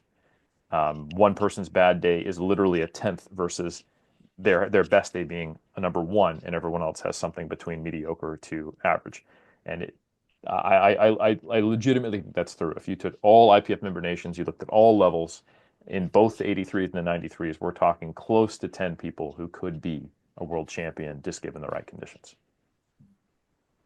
Yeah, looking at Russ right before he went to the 90 kilo performance, he did 828.5, 843, 841, 838, 885. That's 885. You see the market jump in his total immediately once he stopped cutting to 83. Now he's gotten stronger. Sorry, that was 90 kilos. That was at 90. Yeah. So just giving you a little bit of perspective, how much that cut was hurting his overall total. Now he's well beyond that. In 2024, he as an 83, he went into 860. Now 2025, he's at 870 and damn near 883. Just a small bit, like a right at lockout, lost that. So he's almost at that as an 83 now. What's going to happen when he jumps to 93? And I think timing wise, people are saying like Addie's coming. Joe Borenstein is an absolute monster. And I think Joe Borenstein is going to do some incredible things in 2025. And people will say, yeah, well, you're leaving before Amelia just giving us a little heads up there. Thank you, Amelia. Well, yeah, I was gonna say, people will say, yeah, but you're leaving before the clash with Joe Bornstein, the head-to-head with Joe Bornstein. I would say there'll always be somebody else. There's always going to be another powerlifter is going to come. If not Joe, you stick around long enough, another wave is going to come. You're going to sit around long enough until somebody just straight up beats you and you can't come back. Like we just said, he came back against Jones. He came back against Brett. Stick around long enough and eventually the wave is going to wash over you. When you're an athlete, recognize when it's your turn, when it's your time to leave that, close the chapter and move ahead. You go to World Games, it's the last major event you haven't hit as an 83. It's you, it's a cast of guys you've already hit up face to face. You can win this. You could do this. I already said it's based on jail points. He's only number 2 behind Perk. Perfect way to win, leave the 83s. Of course, if you're Joe Bornstein, that's what Russ should do. If you're in Russ's camp and you're guiding his career, that's what you should do. What should Joe Bornstein do if you're guiding his? Joe should say, I chased you out the division. You're running from me. That's what he should say. You just maximize what's in front of you, the storyline in front of you, what makes you look bigger, stronger, etc. And Rush should say, why should I stick around for you? Why you haven't done anything yet? I'm not sticking around prolonging. Who are you? Look at me. I'm going to World Games. Thank you. You weren't even invited. And then Joe would be like, you're going there, you're running, you're blah, blah, blah. They both should. You both use the storyline that benefits you, that makes you look like you're in position of power. You're both right. You both do it. This is what you're both supposed to do, by the way. We'll see how it all unfolds. I think Joe Bornstein's an absolute stud, and I think Russ is doing exactly what he's supposed to do. And powerlifting history is going to chug on, and eventually Russ is going to do phenomenal things. Amelia, you message us. You got to bounce in a couple of minutes. Do you have anything else that you want to say before you leave in terms of on the women's side? I was going to ask you about the 63s, your thoughts on that, or maybe the 47s. Anything before you bounce? I know it's a tough question when you only have 2 minutes. Yeah, no, I'll answer it. It's the difficulty of working with 5 separate time zones with the hosts. Yeah, I mean, with the 63s, I think we all had very differing opinions on who we thought would to come on top of that. Even in the percentages of the people viewing Sheffield, I think there was an outstanding favor for Leah to end up on top of the 63s. Meg going 6 for 9. I think Leah also going 6 for 9. Both still, incredible days. Meg missing 2 of her benches, where we know that's where she makes up a good chunk of her ground, and that final deadlift. I still think it's going to be a head to head that we're going to see just light up as the year goes on. Alba, we thought might have some difficulty kind of stepping onto not just an open platform, but also the biggest open platform that you can step onto. And I think just the more experience she gets under her belt with that, the more fierce of a competitor she's going to be in the open. You know, it's great to see Leah back down as a 63. I think she can float between weight classes. She's strong enough in both to do so. But of course, with Agata, well, taking 69, now threatening the 63, I'm not sure any weight class is safe. Like you said, she's shorter than Eevee, so I'm not going to say never to every single weight class, maybe except for 47s at this stage. But yeah, I think like the 83s, there's a lot of competitors and big names in the 63s, including like Chiara Benaldi from Italy. There's still people outside of this conversation that are there. Obviously, Sarah Naudi gone down to the 57s. We have Corolla potentially will stay at 69. I don't know if she'll ever toy with the idea of going down to 63 or not. There's a lot of names in and around those weight classes. In the 47s, Actually, one sec before you hit me that, let me give you two follow-up questions real quick before you move on. I'm just milking because you're here for just a couple more minutes, so let me get this out of you real quick. And after she leaves, guys, you guys jump in on this discussion if you want. Does Leah Bavwa ever return to the dominance she had previously, or has the rest of the divisions, plural, 69 and 63, caught up, and it's always going to be like this for here on out? And then I got another question after that. I think if we're talking in terms of the world record totals, I think the 69s right now just feels so far away from where anybody but Agata is. Um, in the 63s, I think if she gets used to being at that body weight again and can start to build up that strength, I think she can absolutely, you know, take back some wins, but I don't know if it will be as dominant as she once was, where it was it's Leah, she's obviously going to win, the same way as we speak about Agata now. Um, do I think that she still has, some world titles left in her? Absolutely. Do I think it will be as dominant as she once was? There's a lot more names in the hat now, so maybe not. I definitely agree. I mean, I don't, Agata isn't going to stay at 69.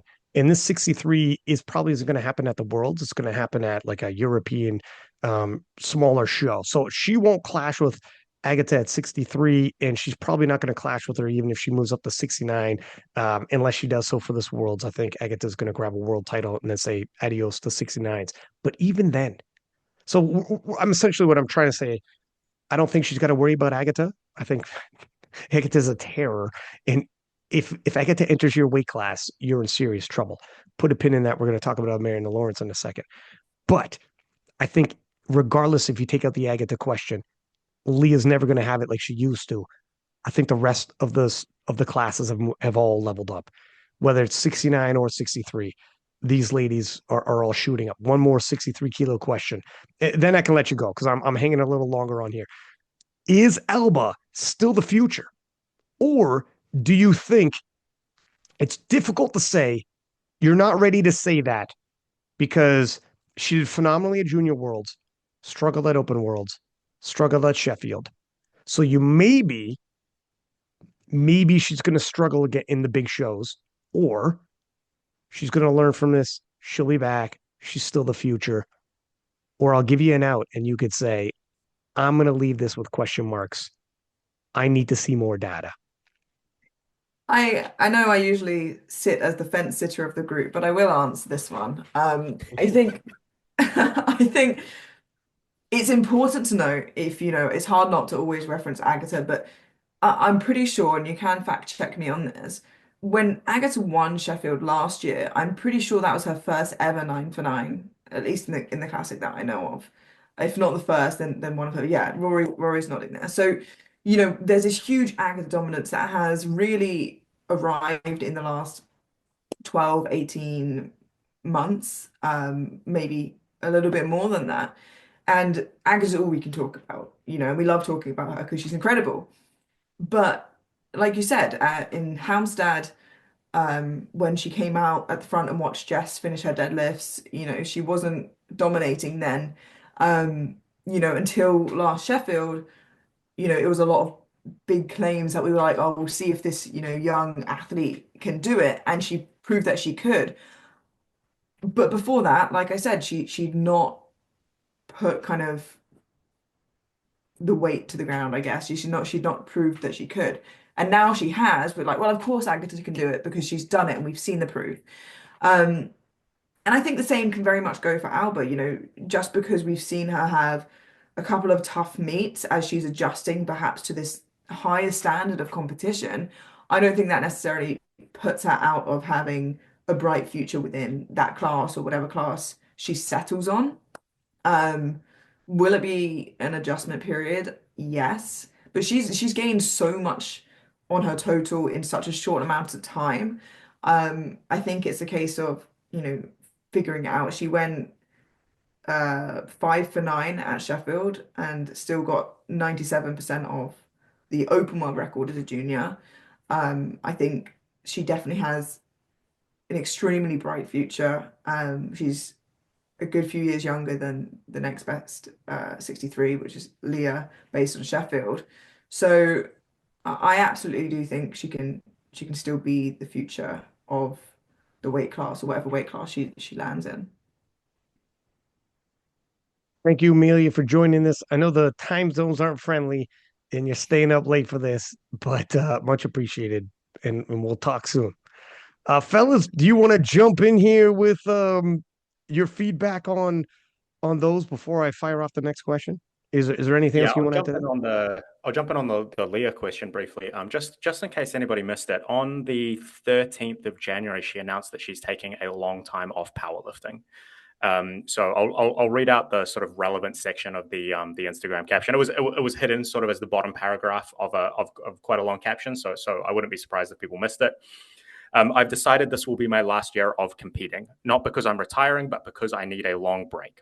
I want to enjoy training again without the pressure of results, PRs, or world records. I want to fall in love with my passion all over again and take the time to refuel my mind and body. So to me, that sounds like actually a really mature decision. Like she's been pushing herself really hard for a really long time. She's been at the top or like very close to the top for a long time. And that takes a really big toll, both like physically and mentally. So taking the time to refuel from that and sort of get back into a better physical and mental place is something that a lot of people need to do from time to time. And I think that if she's able to do that, then she will be able to come back and sort of be at the top again. But if she doesn't do that, like if she didn't take this time off that she says she's going to take off, I think it would be much worse for her, right? Like I think that's where we start seeing people steadily decline. We see injuries increase, things like that. So as a comparison, Jonathan Kaiko has taken about 14 months off competing now. And he's just now prepping for, I believe it's PA Nationals, which is in April. So about 2 months from when we're recording this.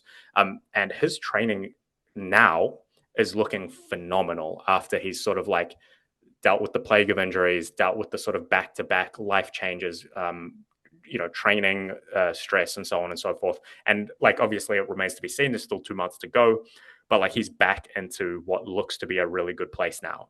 So I would hope that Leah will be able to do something similar with a year or a couple of years of time off. 100% agree. I was actually going to use the Jonathan Keuchel example as well. You beat me to the punch, but Jonathan posting up huge numbers. At one point, he had so many injuries that he just couldn't deal with because the schedule's there. And her top end athletes. Leah's the exact same. Leah has consistently been dealing with injuries. Almost every single time you read in the caption, she's dealing with injuries. And if you told me Leah as a 69 is capable of 600 kilos herself and jumping into that club, 100%. She did 585. She's 15 kilos away. That's a very small percentage increase that she would need. She can't do it when she's constantly injured.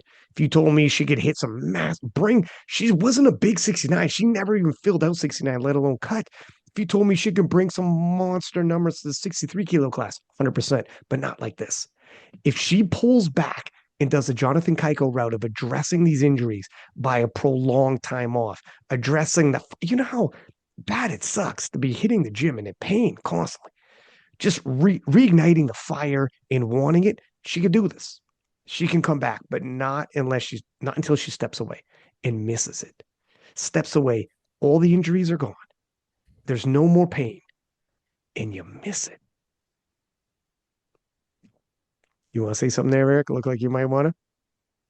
Yeah, I was going to just wholeheartedly agree about that. I think powerlifting is a sport that is actually very conducive to comebacks because it's one of those sports where you can keep persisting through injury, through being at a lower weight class, and if you're good but not dominant and great, and you can stay in the mix, it will reward you sort of.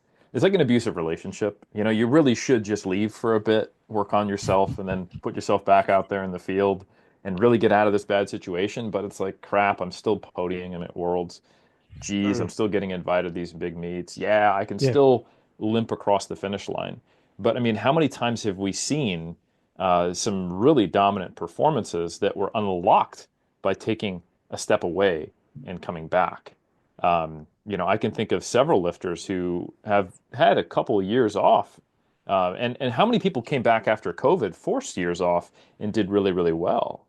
I think Corolla Gara didn't compete for a couple of years. You got Jonathan Keiko Chel Beckland, I think, didn't have a meet between 2019 until 2021 or 2022.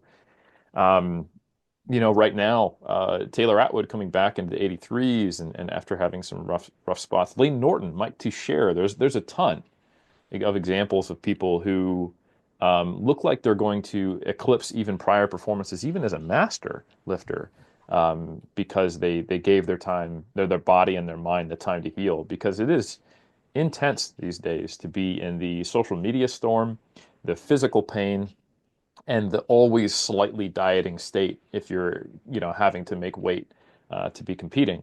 And there's more money on the line, there's more pressure, there's more competitions coming up. You've got World Games, Sheffield Worlds, your nationals, and maybe other invitational meets all in the same year. You're kind of always in prep. So it is, coalescing into this perfect storm where if you can just hang, it's so hard to pull away, even though it might be by far the best decision you could make for yourself as a lifter. Come back in 3 years and really show people what you could have done on all proverbial four cylinders. Matt, let me ask you something. Turbo Tiff showed up. She hit 441 in the gym, looked prime for a big performance. And then we all heard she got sick. And we didn't see a lot of her around at the hotel. She showed up late. And I asked Pena, "Where's Turbo?" And he's like, "Oh," told me the story. It's bound to happen. When she got to the hotel, was better for a little bit, but clearly wasn't around the keep. She was the odd person out. Her and her boyfriend both got sick, and both of them were in their hotel rooms almost the entire time. Still came out, swung for the fences, but fell short of breaking that world record. Jessica Espinal, no less, sitting in the crowd in the prime seat, watching. Jessica Espinal's the one who took her world record. And now we leave Sheffield, and Jessica Espinal still has that world record. And by the books, is still in number one position in the 47s. 2025. Does Jessica Espinal retain that? Yes. So this is really, and Eric's, or sorry, Rory's nodding yes as well. Expand on this, gentlemen. You go first, Matt. What are you thinking? So I was unaware that she got sick. That's news to me, but yeah, it's an unfortunate time to get sick. It's an unfortunate time to have an off day. Nobody wishes, as high level competitors and coaches, and you don't wish that upon anybody, because you want everyone to arrive in top form. You want everyone to arrive healthy, having a great prep and put their best foot forward and lift as much as they possibly can. We don't wish missed lifts upon anybody. We just want to lift more. And so it's unfortunate that happened to Tiff. I really like the attempt selection better in the squat. They didn't go for the world record on the second attempt, which has been their habit, to kind of swing for the fences and take their thirds on their seconds. The French are kind of quote unquote known for this, but they spaced it out a little bit better, and she just didn't hit it. And sometimes that's what happens. You just don't always make thirds, but I think that they set that up better. And then it looks like on the bench press, they kind of reverted to old form. They went for the world record on the second, got it, and then went up on the third, and of course didn't have anything left. What was curious to me, and this is something Eric didn't want to comment on it, but I certainly will, that I was actually very disappointed in. Her PB in the deadlift is 172.5. That's her personal best. And I can't remember what she hit on that training day, Ryan, where she hit you said she totaled 441 in the gym. I can't remember on that SBD day what she deadlifted. And look, perhaps they were projecting that she was above that PB, but they opened at 165, and that is not typically where you would open if your PB is 172.5. Moreover, they went for that 7.5 kilo jump to tie her deadlift PB on the second attempt. And and my recollection is her second and third barely came off the floor. Like they weren't close misses, if I recall correctly. They were bad misses. And I know that sumo, sometimes it doesn't come off the floor and you're out of position, this, that, and the other. Conventional, it gets a little higher, so on and so forth. But they went to eclipse Jessica's total there with that second deadlift. And I really think that if they had spaced out her deadlift attempts more appropriately, they would have saved more in the tank for that vital third attempt, which I'm very much in favor of. And she might have found herself in second place. I mean, or third on the podium. She would have potentially nudged in front of where Sunita was. Now, again, as we always say, Sunita's going to pull after. All the lifters that come after have the benefit of pulling after. They can change, their deck of cards, so to speak, and make changes accordingly. But I just thought that was curious that they went all in there on that second one. And then, of course, when you miss a deadlift on strength on your second one, it's unlikely that you're going to come back and make it on your third. And that's what happens. And this sport heavily penalizes you now for missing all of your thirds. And she missed all of her third attempts. And so this kind of harkens back to the conversation, that we had with Russ, and we're not taking anything away from Russ. But Ade missed all of his thirds. When you add in the lifts that Ade missed, it's heavier than what Russ produced. Now, to be fair, if Russ had made the third deadlift and got credit for that, yada, yada, yada. So when we look at these performances in the 63s, the 83s, a lot of these weight classes where there was a lot of misses, you're like, man, these lifters are still totaling a lot on bad days. So clearly they have got stronger. A Meg Scanlon is totaling 555 on a bad day. On a 6 for 9 performance, Alba is totaling 542 on a 5 for 9 day, et cetera, et cetera. And so it's just really interesting. You get penalized heavily. And so it's, I talk about that in my book and I beat that drum all the time. And I know that it gets old, but matter of factly, the best way to hitting your biggest total is to make 9 lifts, is to make, that's the key. You need to be the best power lifter. And so you cannot just rely on being the strongest woman in the room. And at one point in time, to your point, Ryan, Tiffany was the strongest lifter in the room at 47. And I just don't think that's any longer the case. And I think in Germany, we're going to see a new champion emerge, because it's like Jessica Aspinall, as long as, we get the bench press dialed in and there aren't any curious calls on bench depth and so forth, but it is like her to make more attempts than Tiffany Chapone. And now you've got lifters now who are neck and neck in strength. And then the one who is going to make the more attempts is going to win, and perhaps even quite easily. So I expect changing of the guard this year at 47. Or you were in full agreement there. Yeah, no, 100%. So sort of putting aside the the reasons that Tiff was off, and being sick certainly contributes to that. There's a few reasons that I see Jessica sort of continuing to run with the 47 kilo record at the moment. And one of the big ones is that Tiffany Chapone is actually incredibly consistent at not making lifts, which is the wrong way around, right? I'm trying to remember the last time that she had a good day on all 3 lifts on the same day, and I actually have no idea when that was. I'm looking at her open IPF at the moment, and the day that she squatted 165.5, which was her PB squat, that was a very small increment from her second. It was only up 2.5, which is all of the times that she's gone 3 for 3 on squats, excluding the ones where she's gone on obvious very light days, have been very small jumps. They've been 2.5 kilos. They've been 3 kilos. They're very rarely 5 or 7 kilos. But then also on that day, she only benched 97.5, and she had a reasonable deadlift day. She did miss her second attempt and come back and get it on her third. It was an okay deadlift day as well. But that was Lithuania, and that was the last time she had a really good squat day. But it wasn't her best bench day. Her best bench day was a terrible deadlift day and a bad squat day. These lifts don't show up on the same time for her. And so if you add together her best lifts, it's very close to 440. But her best total is only 433. So she's capable of these really big totals. She just doesn't put the attempts together on the day that add up to a good total. Jessica Espinal does. It's not that Jessica Espinal never misses lifts or anything like that, but they pretty consistently show up together. And so I don't have Jessica's. Actually, I lied. I do have it open in front of me. So her last performance, 9 for 9. The one for that, 6 for 9, 2 of which were missed bench presses, and then a sort of YOLO attempt deadlift to try and pull. I think it's controversial as well. Those bench presses, if I remember correctly, they were a little bit. They Yeah. were a little bit, yeah. That's And what then Matt was the real alluding big, to as far as the bench calls. Yeah. All right. yeah. And then and like I can absolutely excuse third deadlift loading up exactly what you need, regardless of whether it's like a reasonable attempt or not, right? Like it's the thing that you need to move from second to first. Put it on the bar. Like what do you have to lose at that point? But then the performance before that, 9 for 9. The performance before that, 7 for 9. However, one of the missed deadlifts, she then went up and got it on her third.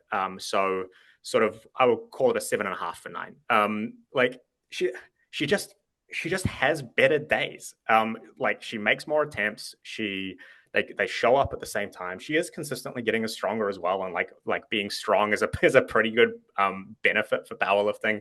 But like you do have to make the attempts as well, and Jessica is just better at that.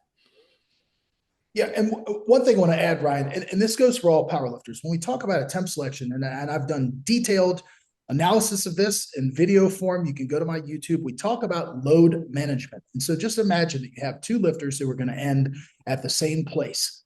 If you have tighter spacing and you take much smaller attempts, you are objectively lifting more load to get to that final number. And there's a cost, and the cost is oftentimes in your final deadlifts. So when you see these deadlifts that are either missed or these super, super sticky deadlifts that happen, oftentimes it's because of what happened in the squat. You've objectively lifted more load to get to the same number. Now, I'm not talking about you have to space out the attempts so far that you're taking these quantum leap progressions. That's not what I'm saying at all. But when you take pragmatic jumps, about 5% circa, roughly, between attempts, you matter-of-factly fatigue yourself less. So you have more gas in the tank. You have more energy for that all-important third lift, and you can arrive at the same number while exerting less energy on the front end. And that comes back to your benefit at the end of the day. So there's a high correlation with lifters who miss third squats and then go on to miss third deadlifts, because the key ingredient there is oftentimes the back that gets fatigued, and it comes back to bite you in the deadlift. So yeah, I mean, that's what the data say, and I've said that time and time again. And I mean, when I'm coaching a lifter, it's oftentimes to our benefit that people don't want to fall in line with that approach. So that's fine. It's also one other thing. Go ahead, it's Eric. also a fundamental thing that we see in exercise science and what is considered a valid 1RM test. Mm-hmm. Imagine that you take some of the more stock standard approaches, which I don't agree with, where you just add 5 kilos onto the bar until the lifter can no longer get the attempt as a 1RM test. And you go, okay, that is their 1RM. Sometimes you can do that exact same process again and just do a 1RM test, and they will improve regardless of the protocol you put them in through the past 8 weeks, because you have a better idea of what their max is, and you don't have to make as any attempts and fatigue them. Right. So in fact, like what I learned through some of my mentorship during my PhD, Dr. Mike Zerdos at FAU, and the way they do it is if you have to take, if you make a jump and you think then the velocity and the RPE value that we're looking at would indicate, okay, they're at a 9 or a 9.5 RPE and they're pretty close to their max, and they miss, or if you have to make too many attempts, it's considered an invalid 1RM because you're introducing bias into the data. And likewise, if you have to take 10 attempts of only going up 2.5 or 5 kilos, that is considered an invalid way of assessing 1RM because you're lowering the ceiling. And so it's important, if you want to actually know if there's a true difference between protocols or at time points, that you have these valid approaches to 1RM where you're not introducing so much fatigue that you are lowering that ceiling. And then when you do a post test with prior knowledge of what the person who's, they just walk into your lab for the first time, this isn't a lifter you've worked with for years, I've got to be able to get them to their max most accurately with the least number of attempts, which is why we use velocity measures, why we ask them RPE, why we confer. We agonize in the 5-minute rest period as research assistants. Okay, what do we think? They got 5? We got 6. We don't have to make, a 2.5 kilo increments. And that's a critical aspect because we know it can invalidate our results if we're having this person, get just a more accurate 1RM test instead of fatiguing the hell out of them at the post test. It's going to inflate their improvement. Yeah, and to Eric's point, the benefit of doing it in a research setting is you have these tools at your disposal. right? You're discussing RPE on the rest break. You're looking at the feedback from the bar velocity, analysis. You're analyzing the video. In some cases, you're using stuff like force plates and so on and so forth. And you can really, in a powerlifting setting, we're given three attempts, 3 opportunities. And you have 60 seconds to make that decision. And so that's why in addition to the fact that I've been doing this for a long time and I've looked at thousands and thousands of attempts, I also use the data and the metrics that I've studied and that I've analyzed. And I use that and I have that in my hip pocket, and I use it to stack the deck in my favor so that you can make these educated decisions. And oftentimes when these coaches and lifters go for everything on their second attempt, it shows me that they really don't have they're already expecting to miss their third lifts. They're already saying, well, I'm going to give myself 2 shots at it. That's a negative approach in my mind's eye. It's quite frankly, it's a loser's approach, because you're already saying, well, I don't think I'm going to make the third one, right? That's a negative mindset. You're admitting to that. So I'm going all in on my second, right? Whereas if you systematically and pragmatically space out the attempts and say, you know what, I'm increasing the probability that I'm going to make my third, and guess what? It's going to be more than what I would have taken on my second had I gone all in anyway. And it increases the probability of your success. Yep. And also the other piece of data that I think people the women in Sheffield this year, I think, were particularly bad at it, but I see it at all levels. The other piece of data that people ignore is the data that they see in front of them in the moment, and that is like how is this actual squat moving? And I think a lot of people are thinking and trying to figure out what their 1 rep max is based on something that's not that. And I suspect that it's training data. I suspect they're going, I squatted say 170 in training, therefore I'm going to hit 170 or 172 on the day. Right. What you need to be doing and is look at the first attempt. Did it move the same way it moved when the day that you squatted that thing in training? That's right. If not, you need to pay attention to that. Did it move better or did it move worse? Because if it moved worse, don't just put the weight on the bar anyway. Like, and like you need to make these decisions not with your heart or with your ego. Like you need to make them based on what's likely. All of the attempt selection data in the world, all of the valid 1 rep max. If you put the wrong number on the bar, the lifter is still going to fail the squat. And like, I think we saw that a lot, right? Like I think we saw a lot of people put a squat on for their second. It was like either very hard or like reasonably hard. And then they took an aggressive jump to their third and just got stapled. I'm like, I don't know what you expected to happen. Like your second looked hard. Like you either should have taken a small jump or not even taken your third squat at all. Like maybe you should have just saved that gas for the deadlift instead.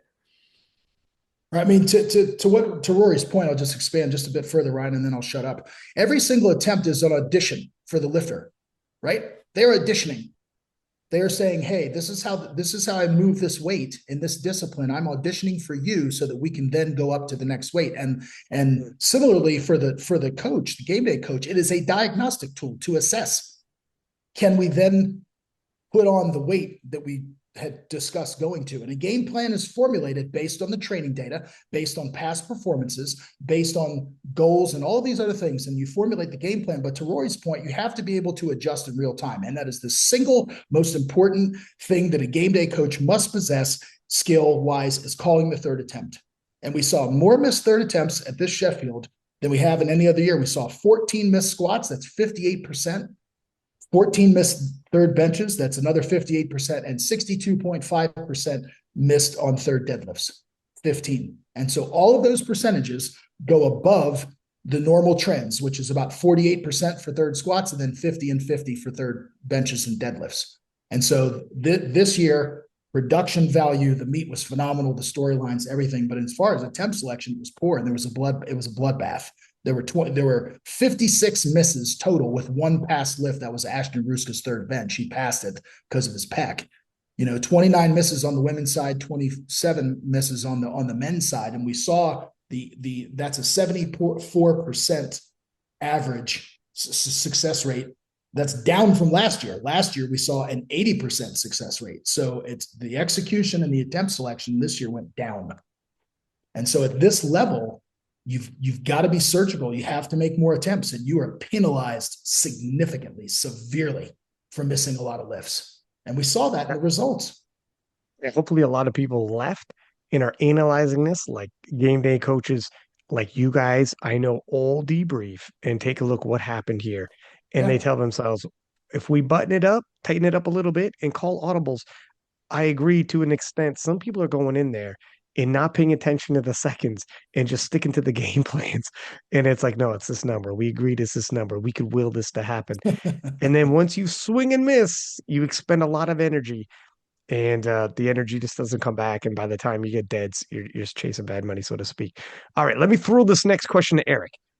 Coming into the Sheffield 2025, heavy discussion on if Agata does what we think she's going to do and ends up going 84 and we think she's going to. And it'll be the biggest showdown in powerlifting history when Agata Shitko and Amanda Lawrence go head to head.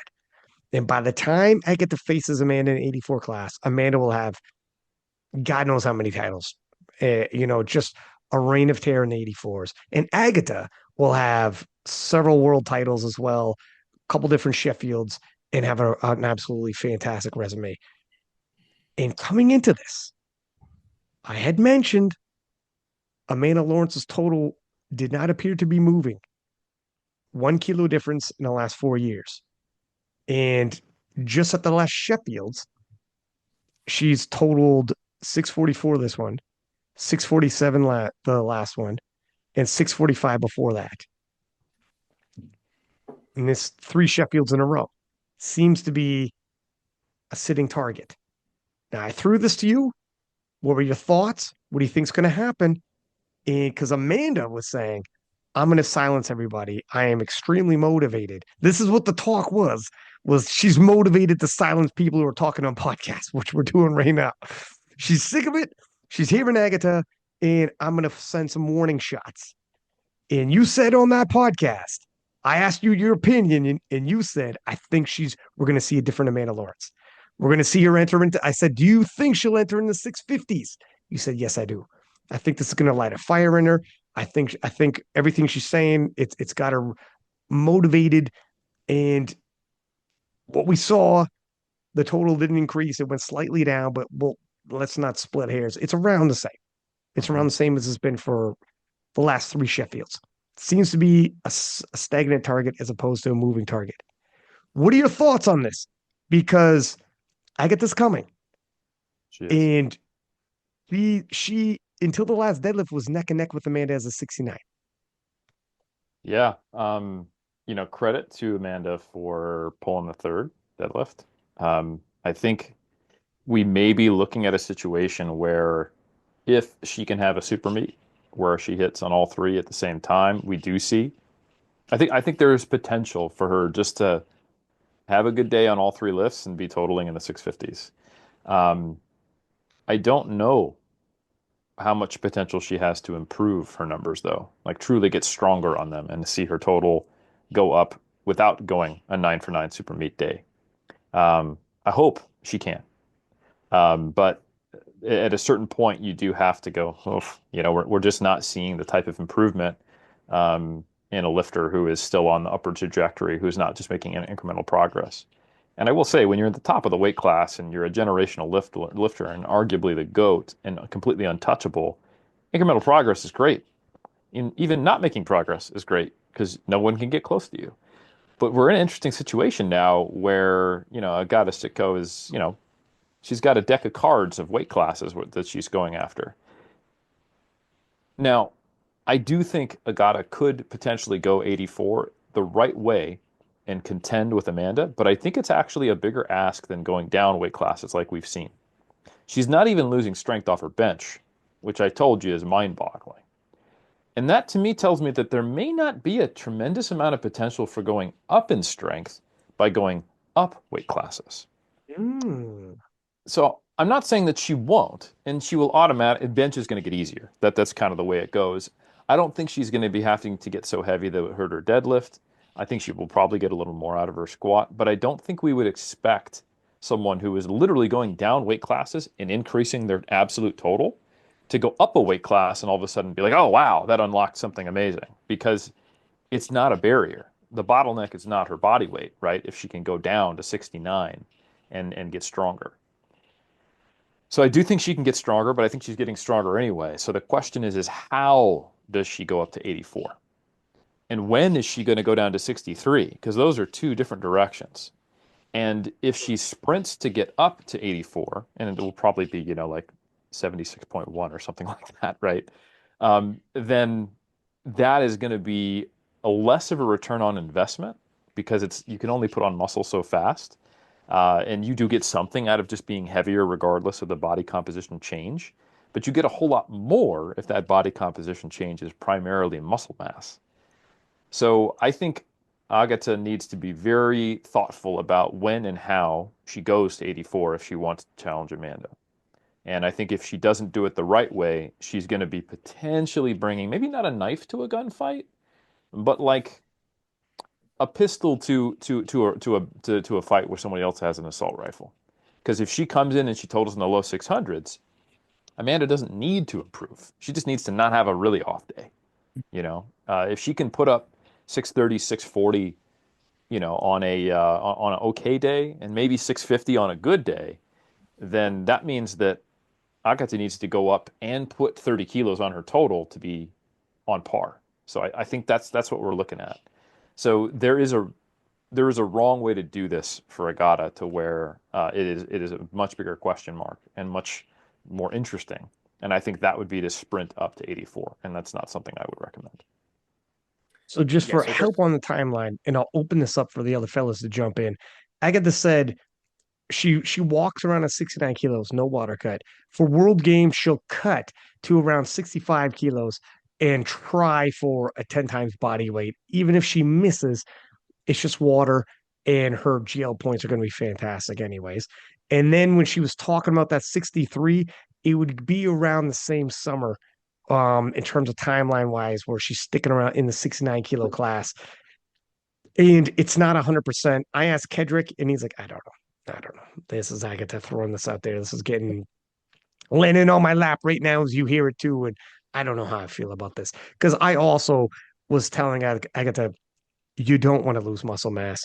You're a natural athlete to gain back muscle mass. And then if you're going 76, and then if you're going 84, and you're on a certain timeline, it just doesn't come back on you if you burn this muscle mass off by accident going 63. Be very careful.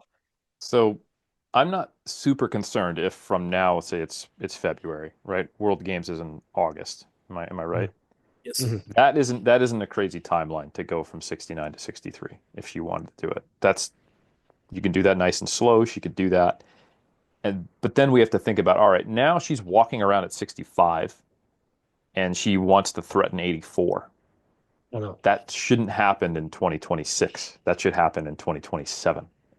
And then on the way up, you come back, you hit 76 as you're improving slowly, snatch up a world title, reset that world record. You have a battle with Carlina in the same weight class, and then the next year, you're because it's That is going her to take plan. time to fill out. Well, that's not a bad plan. So it's That going is to her take plan. time to get to 84, and to be a legit 84 that is threatening. Fellas, what are you thinking here? Look at she's at 628. Amanda did 644. And Agata was at 69. Amanda was at 84. Yeah, so I want to talk about Amanda briefly before I talk about Agata, because we've talked about Agata quite a lot in the last couple of hours. So Amanda Lawrence, I kind of want to show how dominant she's been over the last few years. So Amanda currently holds 9 of the best 10 performances ever at 84 kilograms.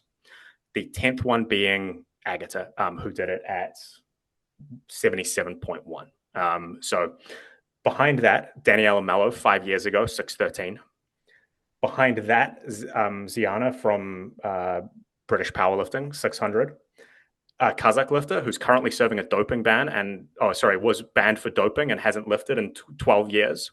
And then behind that was Carlina, who did 597 at 80 kilograms at, I think that was New Zealand Nationals a couple of years ago. So Amanda has been the best in this weight class without challenge for 5 years. Like the last time somebody came close was Daniela Mallow in 2019. And she hasn't had to push, like she has phenomenal potential. She's really, really good. We're looking at good lift points of over 120 consistently. Like she's hitting sort of like between 120 and 122, sort of depending on the exact day. And I agree. I don't think we should split hairs about the total. It's basically 645 plus or minus a little bit, like pretty much every meet. I wonder if Agata doing what she did at 76 is enough, 69 is enough to light the fire under Amanda to start seeing real progress again. Like, yes, Amanda is very, very good. She hasn't progressed a lot in the last 5 years. I think it's only about a kilo on her total improvement. But she's also not particularly old. She's 26. We see powerlifters continue to improve, like into their late 30s, 40s, and then on rare occasions, like even later than that. She has like easily another decade of improvement in her. Is this what she needs to light the fire to be able to start pushing harder? Let me just say one thing. Let me sort of stop you. Let me pop it. This is the exact same conversation we had leading into this, though. We already had this conversation. Yeah, but like now we keep saying this. Yeah, but now Agata's actually done it. Like before that, we were like, oh, Agata could start pushing Amanda. Agata could go to 84 and like really challenge Amanda. Now she's done it. Now she's sitting 10 Agata kilos did lighter. 620. Agata did 627 and a half at Girl Power, and we're all in agreement, Amanda included, that I'm going to drop the hammer. I'm motivated, and you're going to see Sheffield. And we all said this. This is going to light the fire in Amanda. And like, I'm not saying she can't. And I agree. I think Amanda Lawrence is the GOAT, has the best resume we have in powerlifting, and is a phenomenal lifter. I'm just saying this is not the first podcast where we're saying this. I mean, patterns are emerging. Is all I'm saying. Doing it on the same day, on the same stage, in the same room, does that make it more real? Like a Girl Power is a meet that happens from where Amanda's sitting, on a far continent, an ocean away. Sometimes the standards are like hit and miss. Sometimes people put up really great performances there. Some people put up like some poor performances. Like it's a fun meet. I really like watching it. Just doing it in the same room on the same day and actually being head to head with the same referees, does that make it different? Does that make it more tangible and more real? And I think the answer is possibly yes. That's fair. And you know what? If she's going to have to be like Russ that we said earlier and be like, hey, you have to make changes, though. It's not just I'm motivated. Okay, what does that mean? You have to make some kind of change. You have to do something. Something has to happen. You're already squatting, benching, and deadlifting. It doesn't mean I'm going to, it might even mean don't try more and go off RPEs and do too much. Like it can mess you up mentally as well. It can make you start going off the program. It can make you start being like, if I don't do this, that means I won't end up in week 3 doing that. And then it can actually do the opposite on you. Sometimes it means pulling back. Sometimes it means, I don't know. Whatever the heck. I have this conversation with athletes all the time. The answer is not just trying harder. The answer is not always just trying harder. Some people just need to try harder. For people at this level, at least for the work that they are in the gym for, they're probably trying about as hard as it's possible to try already, or like within some margin. If they want to lock in more at this point, the answer is not just trying harder at the thing that they're already doing. They need to dial in the nutrition, dial in the sleep, dial in the other recovery factors, potentially including managing life stress, taking up hobbies that allow them to take up their mind off powerlifting. I don't know, take up knitting or something. And it may mean programming differently. Like I said earlier, the thing that takes you from A to B is not necessarily the thing that takes you from B to C. And so like, this is why new powerlifters shouldn't just copy, say, the program that Amanda Lawrence is doing today to become Amanda Lawrence. Like that's a different thing, and she may need a different approach. I'm not sure. What are your thoughts on this, Matt? Because this is literally, I'm not joking when I say when these two clash, and they're going to clash. This will be the biggest showdown in maybe all of powerlifting. It's years in the making, and their resumes, by the time they finally do clash, will be so stacked. Agata might have already been a 76 and took her 3rd Sheffield, by the way. 76 kilo world record below the 69 kilo world record. And Agata will be bigger. She probably will take her third Sheffield in a format where dynasties aren't supposed to happen. She's that freak anomaly. She'll be a 2 division world champ, attempting to be the sport's first 3 division world champ. And I don't think we're ever again going to see a three-peat Sheffield champion, and Agata has a potential to, and potentially a 3 division world champ. We've never seen that before. And then Amanda Lawrence, just the most dominant we've ever seen. It's ridiculous how dominant she is as an 84. This is going to be the biggest showdown in powerlifting history, with the 2 best resumes we'll have seen clashing at the top. Well, what's your take on this? I don't know that I have a whole lot to add, other than the fact that I just want to allude to how close this was at Sheffield. Now, obviously they're not competing head to head in terms of weight class. They're competing against, each one is competing against the other 11 women that are there. But there was a 15.2 kilo difference in body weight. So Amanda weighed 15.2 kilos more. Amanda was ahead by 7 kilos at subtotal. And then after the opening deadlift, Amanda was then behind by 5 kilos. She jumped ahead by 2 kilos after second deadlift. And then, of course, because Agata missed her final, she ended up 16 kilos ahead on total. So it's just there were lead changes. If they were competing against each other, if we were just putting them in a vacuum and it was just Amanda versus Agata, right, then we saw lead changes happen. So this is really, really close to the end. Now, if we add in the lifts that they missed, right, let's assume the perfect day.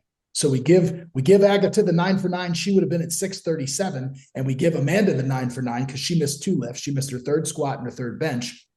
Then she would have been at 659. So that's a 22 kilo difference. So the spread opens up a little bit more. So to everyone's point, if Amanda hits on all cylinders and has this 9 for 9 super meet, we're looking at circa, a 655 to potentially 660 total. Now, maybe here's the thing. Here's the problem with that logic. Let me just say this. Anybody can load up anything for an attempt, and he's like, well, let's just give it to Ryan. Yeah, I could load up 600 pounds. You're just going to give that to me? Like, if he has a super meet, he has 6. No, I don't. I just overshoot. I've never shown the capability of a 600-pound squat. If I attempt it, you're just going to give it to me and say, well, if Ryan has a super meet, he has a 600-pound squat. He's got this, he's got that. Ryan's top end, if I give him all these attempts, no, I just am doing crazy attempts. That doesn't mean I have that capability. You got to show me more than loading up attempts. Right. No. But listen to what I'm saying, Ryan. Don't. Yeah. First of all, I agree with you. And you're right. There's nobody on this panel that agrees with you more than what you just said. However, we're not talking about attempts. Amanda didn't miss lifts that are out of her wheelhouse, right? She missed a 250 kilo squat when her PB in the squat is 256. Now, she hasn't done that in a while, so that's not out of her wheelhouse. She went for a 140 bench. Her PB in the bench is 135. And of course, she hit the 269 kilo deadlift. You know what I mean? So I'm just saying, it wasn't like she was taking outlandish attempts. Right. It wasn't like she was just right. So what I'm saying is, if she does put together the 9 for 9 day, and Agata puts together her 9 for 9 day, now again, presumably with a gain in body weight for Amanda, or I'm sorry, for Agata, presumably her total will increase. But I have to agree with Eric that it should not be this just rapid weight gain approach. She should do this systematically and progressively over time, take her time, lean into it over time versus making this abrupt change. And I think right now the world is her oyster, and she's prone to, and I'm saying this respectfully, her mind can change as the wind blows. And so she can be easily influenced to see, and I'm saying this respectfully, low-hanging fruit, multiple opportunities to compete, to potentially win money. So she says, oh, I think I want to do 63. And then she's like, oh, then I want to go back to 76. And look, she's allowed to change her mind, and she should do what she feels is in her best interest, but she needs to sit down and align with her coaching staff, her programming coach, importantly, her nutrition coach, probably more so than the programming coach, and say, well, look, what's in my best interests, in terms of checking these boxes that she wants to check. So I'm not so certain that going down to 63 just for this one-off opportunity. I mean, what was the meet that she wants to do at 63? Ryan? I don't like it. Let me go on the record and say I don't like the idea. I tried to talk her out of it already. And I'm going to try to I'm the one who told her this was the game plan that she should do about Yeah. the original game plan. I'm going to pull her back into that. Give me some time to cook. But this meet, to your question, is it's in Europe. It's like a muscle show. It's it might be IPF sanctioned, like international level, or it might. I think it might be. So she's thinking, if I get like a bench record or something, oh my God, it'll be crazy. However, how many more feathers does she need in her cap? Right. But before it's, I mean, we're already anointing her at this current time as the Terminator, as the best lifter going right now on both sides of the aisle, quite frankly. So, and I don't know what it feels to be like a tip of the spear, type athlete. So I have no idea. So I could be speaking completely out of pocket, but I'm just saying, how many more feathers does she need in her cap before it's enough? And I applaud her for wanting to take as many scalps as she possibly can, but it's going down to 63 for this meet in Europe, just to get a certain record. I mean, come on, like, I don't know. Think bigger is what I would say. I would say reverse it in the other direction. If you have plans to go up to 84, then let's start to slowly do that after Worlds this year and after World Games. To make 100%. To make that methodical approach, as you said, to moving up, and then you have the clash of these titans that we all want to see, and as we've said, we're hoping that it lights a fire under Amanda and that she does some things, like Rory said, she's probably putting in as much effort as she possibly can. There probably needs to be some changes to the training approach and perhaps some other life variables that could be dialed in a little bit more effectively so that we could get more, we can squeeze more out of that lemon. So. All right, here's another question I'm going to toss out there. First off, gentlemen, this is some great discussion on all these. You guys are killing it. And look at our freaking nutritionist just feeding his face over here. But all right. Pena hit 730 before Sheffield at the tail end of 2024. He hit 730 and he did not move any of his actual body weight up. He just didn't water cut. He hit 730 as a 66 that didn't water cut. I talked to Pena after Sheffield. Now, let me just say this first. Sheffield, he had 20-day notice. So obviously he wasn't peaked, etc. And he's in a stitch of a vulnerable place here. Yeah. Respectfully, I'll just interject. I'm not buying that, because he said as soon as he was announced as a wild card, he was like, I'm competing, and he spoke it into existence, and the universe delivered. So he said, he came on your podcast, Ryan, and said, I am training as if I am competing. So I don't think we can take that chip and stack it, Fair enough. Okay. Yeah, that's all I'm saying. Okay, fair enough. I love that Matt gets to be the bad guy, because I think these things, but then I don't say them, and then No. Matt says Look, and I'm not coming out of. Look, we're going to continue this conversation, and I want to hear more information, Ryan. But I'm just in that one. I'm going to go against. I mean, he said I'm training as if I'm competing, so I'm not buying the. Oh, I didn't have time to peak properly, and this, that, and the other. You knew damn well, or you thought damn well that you were competing. So that's not an excuse that's going to fly. Yeah. No, I love spicy, man. Shoot from the hip.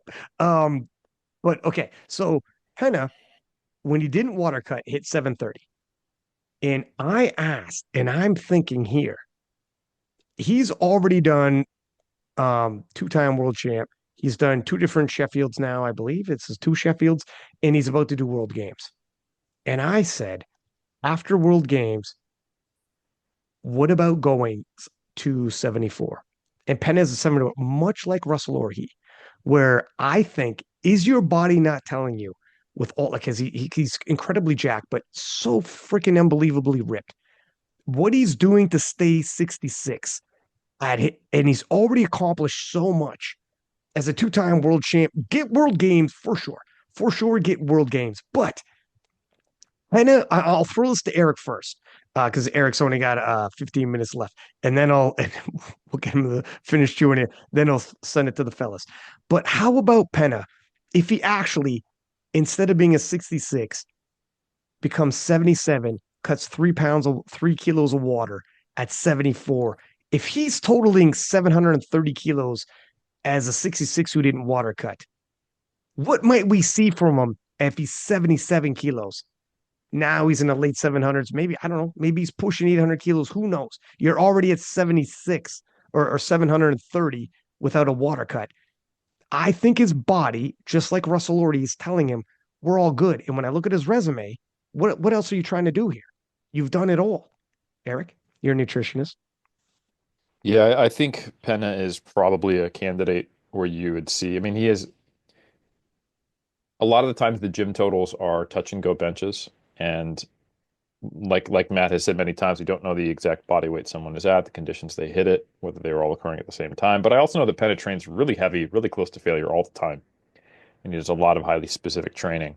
So I don't think it's too crazy to think like, okay, if this guy is hitting 730 and then he comes down to 700 quite regularly, and that's pretty much just mostly the water cut, maybe a little bit of fat loss. And I've trained with the guy. I've posed with him. We've hung out a good bit. Like, dude's diced. He's always a couple, weeks out from being able to win a classic physique title if he wants. Um, and Penna, I love you, bro. You shredded. You look great. And it's impressive that he is able to compete in that weight class. Um, but I think he would. Here's the thing, though. 74s is crazy too, right? So there's, After Perk, though, well, I guess what I'm saying is this. I do think that Pana would probably see an increase in total to a substantial degree that could potentially eclipse like the GL points that he has in one weight class versus the other. He might be able to be on paper by the numbers a better lifter one weight class higher. But where do you go with that? That's my question. how about this? Look at, I don't know. We're totally hypothesizing where he might end up kilos wise, but Perk is far and away, like he's beating Perk would be crazy. However, after Perk, if we're talking about, you could be killing yourself and fighting for a podium spot because Chel is now 66, or you cannot kill yourself. Just get as big and strong as possible. Eat food, smash weights. Penn at 77 kilos, God knows how muscular he's going to be. It'll be like Russ, where he put on 40 kilos when he stopped doing what he's doing. I think Penn is way more diced and like has to be way more on his on point with his nutrition. If Penn is like just stop doing that, the same jump that Russ immediately had. Pena just didn't cut water and he put like 25 kilos onto his total. Actually threw on body weight, even if he never beats Perk, but he's podiuming. Podium while you're big, strong, muscular, smashing big weights, or kill yourself all the time and lose 25 kilos every water cut. And again, you got Chel as a 66. If I'm looking at this, I'm like, and you've already done all you did at 66. You've already done it. After World Games, it's like, my friend, Worlds, Sheffield, World Games, and you're two-time world champ. You're good. You're good. Same thing I said about Russ at 83. There'll always be someone else. There'll always be a new wave. There'll always be this. Eat, grow, smash big weights, start a new chapter. Let's see what the hell happens. We see the total dropping all the time. And 730 was in a comp. I don't know. This is the way I'm looking at it after World Games. Same as Russ. Do the same I thing don't Russ said I after don't World disagree. Games. I don't disagree. I think there is probably no downside. There's essentially an unreachable target in both weight classes now, at least this year, while Chel's still hanging around. So you have to think about what's the better decision for me, what's going to give me the best chance. And to some degree, there's a foregone conclusion if you stay where you're at. You know what's going to happen. You're going to be fighting tooth and nail. There's going to be a whole bunch of people close, and you're right one of them. And then there's going to be, at least this year, we don't know for sure, and then there's going to be Chel in the stratosphere. You could have that same situation in the 74s, but just not feel like you're like dog trash from cutting weight, on the on during on meet day and having a lot much better training. So I personally, if I was Pena, I would go up a weight class, and I'd be asking those questions if I was working with him. Um, with that said, I it's Panda does what Panda's going to do, and I think he's driven by his own heart, and um, I don't necessarily think he would see it the same way, but it'd be curious to see where his head's at. I know that he's frustrated with where things are at right now, maybe a little disappointed, but I also know that he's an incredible competitor, and he also does listen to things like this. So I also think he needs to, and he will. He doesn't need me to say this. He's gonna do what feels right for him, and the way he expresses himself with the sport, and I fully support that. Sir, thank you for being on the podcast. If you got to bounce, I appreciate. This was one question I throw to you, obviously, as a nutritionist before you bounce, but I'll open it up to the other fellas. But thank you, Eric, for My for pleasure, uh, team. for your Always, time. always a privilege to be on. And We'll congrats link up again. again. We'll link up Thank again, you. and we'll This talk. was, you know, I married the love of my life. I turned professional in natural bodybuilding recently. I I did get a know. PhD, and these are all distant. Those are distant, 2, 3, and 4, and in whatever order, doesn't matter to beating you and my prediction for the winner of the Sheffield. So thank you, Matt, for giving me that that that next level in my career. You're truly passing the torch. It's all love, man. All right, brother. Take All care. right. Yep. See ya. Okay. And then there were three. So keeping here, fellas, what are you thinking about this? Very much in the same boat. Like, of course, I don't know what Pena is thinking. I don't know what his goals are at this weight class. I have no insight into where his head is at the moment. Having said that, to even qualify for Sheffield again, he needs 731.5 at 66 kilos. That is more even than he totaled at 74 kilos. So like is it possible? Like, does he have the potential to do that? Like yes, if he gets the dream day together. But it just it doesn't look good in my opinion. The 74 kilo class equally hard though. So like if that is one of his goals, then I don't know. Look, it's one of those things where I said before, like the thing that gets you from A to B is not necessarily the thing that gets you from B to C. What got him here so far has clearly worked to an extent because it's got him 2 world championships. It's got him 2 European championships. It's got him on the stage at Sheffield twice. Actually, sorry, maybe 3 times, twice. So like clearly the thing that he did got him a really long way, but it doesn't look like it's working for him anymore. The 66ers were frankly not a very strong class. And we can see that by the fact that someone like Chel can drop a weight class and add 45 kilograms to the total world record his first day out in that class. So I think Pena needs to change something. In my opinion, going up a weight class is a good idea because we can see that in the space of about 7 weeks, he dropped 32 kilos off his total, more or less just by water cutting. And so like that seems like a place that he could exploit in order to continue to get stronger, grow into the 74 kilo class. There are other things that he could change though, if for some reason he is sort of married to the idea of staying in 66s. But just doing more of the same thing, like we were saying about Amanda before, just like grinding harder at the same thing is not going to meaningfully change that outcome. Like he's already working probably as hard as it's humanly possible to work. Like nobody is sitting here going, yeah, like he's lazy, right? Like Pena works as hard as it is possible to work. Something else has to change. Matt. Yeah, I agree with everything that Rory said. I mean, I don't have much to add. He's extraordinarily lean and tall. And so I think it's time to go up. And it's easy for me to sit here, and say that because he might be feeling differently. And I know that some lifters get attached. They have their identity through a certain weight class. But I mean, like you said, man, he's had a tremendous amount of success at 66. And it just might be time to consider closing that chapter and stepping into a new one. Before we move on to the 74s, let me just say, like, Taylor came on here and he said the one regret he has in his career, and he had a stellar career, was not moving up to 83 sooner and doing it while in his physical prime to see what he could have done in his physical prime. Now he's doing it now in his mid 30s after a lot of injuries, etc. And he's shown early success.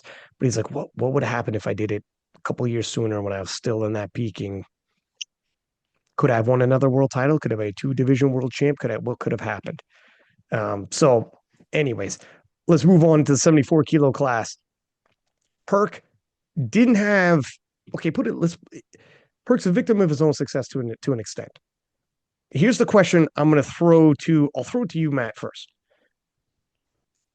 Is Perk going to, because initially when he was USAPL, he hit 851 and everyone's like, oh my God, he's going to rival the 83s.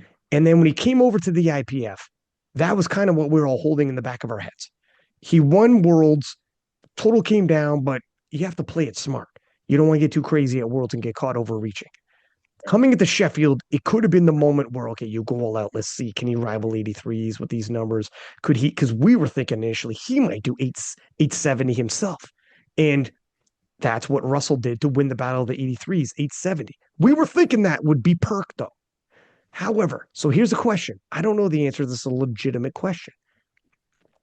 Is the talk of Perk being an 870 with totals that rival the 83s, was that unrealistic because it was the domestic USAPL totals, and now that he's IPF, international flight time zone change, IPF standard, that we should more be looking towards the totals now he's putting up, which are freaking insane. Okay, getting in the 840s, he did 843, 845, won the 83 kilo world title just in Lithuania. So, like, it's insane what he's doing. But is this what we should be more accustomed to, or no? Perk is still going to have that super meet, and he might jump up to 870, and he could claim scalps of 83s as a 74. What do you think, Matt? I think it's the latter, quite frankly. I think there is something to be said clearly for international travel, the standards, all of those things. I understand that. I'm one of the people who bangs that drum the loudest. It just hits different when you come to an international competition. You can expect the competition to rise, and you can expect a dip in total. However, I think based on what I know about his training, based on what the conversations that I've had with he and his coach Joe Stanek, and the metrics that they've demonstrated during their training periods, leads me to believe that yes, he can put together a total like that. And quite frankly, I do expect him to have a total like that. I expected at this meet, and look, this is Austin's story to tell. I'm not certain of this. I can't confirm it, but I think he may have tweaked his back, and we're not making any excuses a week or two out from the competition. And it didn't affect him in the squat because he squatted well. And that was a great attempt call by Joe, and he hit 323. I think it might have been a stitch lower than Austin was anticipating, but it's competition and you got to take what's there. And I think that was a great call, but I think it did bite him a little bit in the deadlift, where he was only able to make 2 pulls and missed his third one, and it was a little bit under what we had anticipated. Rory had mentioned that during the prep that he saw a heavier bench from Austin, but his butt had come off the bench, so we weren't sure that he was going to be able to meet the standard and hit a PB there. So he did in fact miss his third bench, and I don't know if that was a misgroove or what have you. But look, Austin didn't have the day that he had anticipated, nor the day that he wanted. But I do have a lot of confidence in Austin Perkins to put together a meet where he's in, when he's north of 851. I know that happened domestically and so forth, but I do believe that he's got the goods to be able to do that internationally. And let me balance this out. Like again, 843, just for perspective of everybody, because again, Austin is for sure the victim of his own success. He, based off of Wilks, Dots, and Gulev points, had the best performance at Sheffield. You understand me?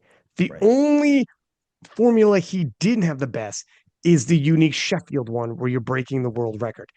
Austin Perkins, at the Sheffield performance, might have proved he's the best powerlifter pound for pound in the world. He's not getting his flowers right now. He finished in 5th place, but he's a phenomenal freaking lifter and I say just in quotes, 843. So it's only against his own brilliance that we're saying, well, maybe he's never going to live up to 870, but he's the pound for pound king. Right. I mean, yeah, exactly what you just said. He had 843 at this meet on what we call an off day. Right. And I know should, coulda, woulda, but if you add those 2 attempts that he missed back in, then he's totaling, what are we at? We're at 860 already. So, I mean, circa 860, because he totaled 843 on a 7-for-9 day. So, yeah, it's like you said, he's a victim of his own success. He's an extraordinary lifter. And I fully expect him to bounce back from this. And I'd say in air quotes, off day. I mean, give me a break. 843, phenomenal. Second best performance he's ever put together. And he did it internationally. He's a heavy favorite to win best lifter at Worlds, and a heavy favorite to win World Games, and a heavy favorite to be potentially 2025 lifter of the year. Yeah. He's when you win what I'm just saying he's about, we think he's going to win. Proof is in the pudding. Let's wait and see what the hell happens. But Rory, what are you thinking here? I do think he's capable of the really high end total that we've been dreaming about for him. But like, I think the air quotes problem here is that we've set a ridiculous expectation, right? Like, we're talking about 870 at 74. That's the world record total at 83. And that was a 20 kilo increase on the world record total at the time. Like, yeah. Like, we're making this worse by talking about that number. Like, he went 843. 123.85 good lift points. If we only look at people who are like in their competitive prime this year still, the next best person is Ashton Ruska at 120.97. He's almost 3 whole points ahead of the next best person on good lift points. I'm excluding Taylor Atwood, who with his and Jesse Norris just for this, because they're won't be at World Games. But Austin Perkins, Ashton Ruska, 3-point gap still. Like, this is one of those days where, like, he's just done phenomenal. And if he hadn't pushed that world record total, if that world record total hadn't been pushed previously, he would have cakewalked this. Yeah. 100% agreed. So we'll see how that unfolds. One more question. I'm going to throw it to you guys. Thank you, by the way. We're moving on. We're past 3 hours, but anyways, let's talk about Jesus Olivares. Jesus did 11:13 at last Sheffield. He did 11:12.5 at Worlds. He did 11:12.5 at this Sheffield, and he did 10:80 at 2023 Worlds. Is it an anomaly here? In the first Sheffield, he did what I believe to be potentially the greatest powerlifting performance I've ever seen in my life, because it's the biggest powerlifting total tested or untested. So if you could, I mean, you could argue other pound for pound better performances, but it is the biggest performance ever, tested or untested, 9 for 9, international stage at the biggest event powerlifting has. I don't want to get into the debate of is it the best performance of all time, but you get what I'm saying is he's capable of the super meet. We've seen what his super meet is. However, I'm rattling off all of his other performances, and that one stands out. In 2025, does he return to that level of brilliance that we saw at the first Sheffield? Or was that a lightning in a bottle? And his form is these other numbers, these other totals, 11:13-ish, 11:12.5 range, is a little more what we can expect from Jesus. Matt, what do you think? You're shooting from the hip today. He's a dad. And there's your answer. He's now a father. And that's the biggest thing. That's the biggest, most significant change in his life that has happened since Lithuania and this time now. And so you can see also, if you look at his open powerlifting, he's a little bit lighter. I mean, he only weighed in basically a kilo lighter at Sheffield than he did in Lithuania. But I think his body weight dipped even below. I think he actually ate up. I think team flex behind the scenes. I think they were trying to pump him full of food and calories when he was at Sheffield when he arrived, because I think he was probably even lighter than that during a lot of the prep. So that and the fact that he's a dad, he's not sleeping, he's not doing a lot of the things that he was used to doing when he wasn't a father. And I think that's the most significant change. So to answer your question, look, do I think that he's capable of returning to that 11:52 range? Yes, I do. Because if you add in some missed attempts, and I do think that he's capable. Are we going to see that in 2025? I'm not so sure. I don't know. I mean, so I'm sorry to ride the fence on this one, but on this one, I'm going to ride the fence. It's just he's probably has to become accustomed to, being a dad and normalizing that new lifestyle, if you will. And when that feels more normal and he's sleeping better, I know his sleep took a huge hit. And that significantly impaired his recovery ability and affected his body weight. And that's why we saw these changes, I think, in performance. Rory?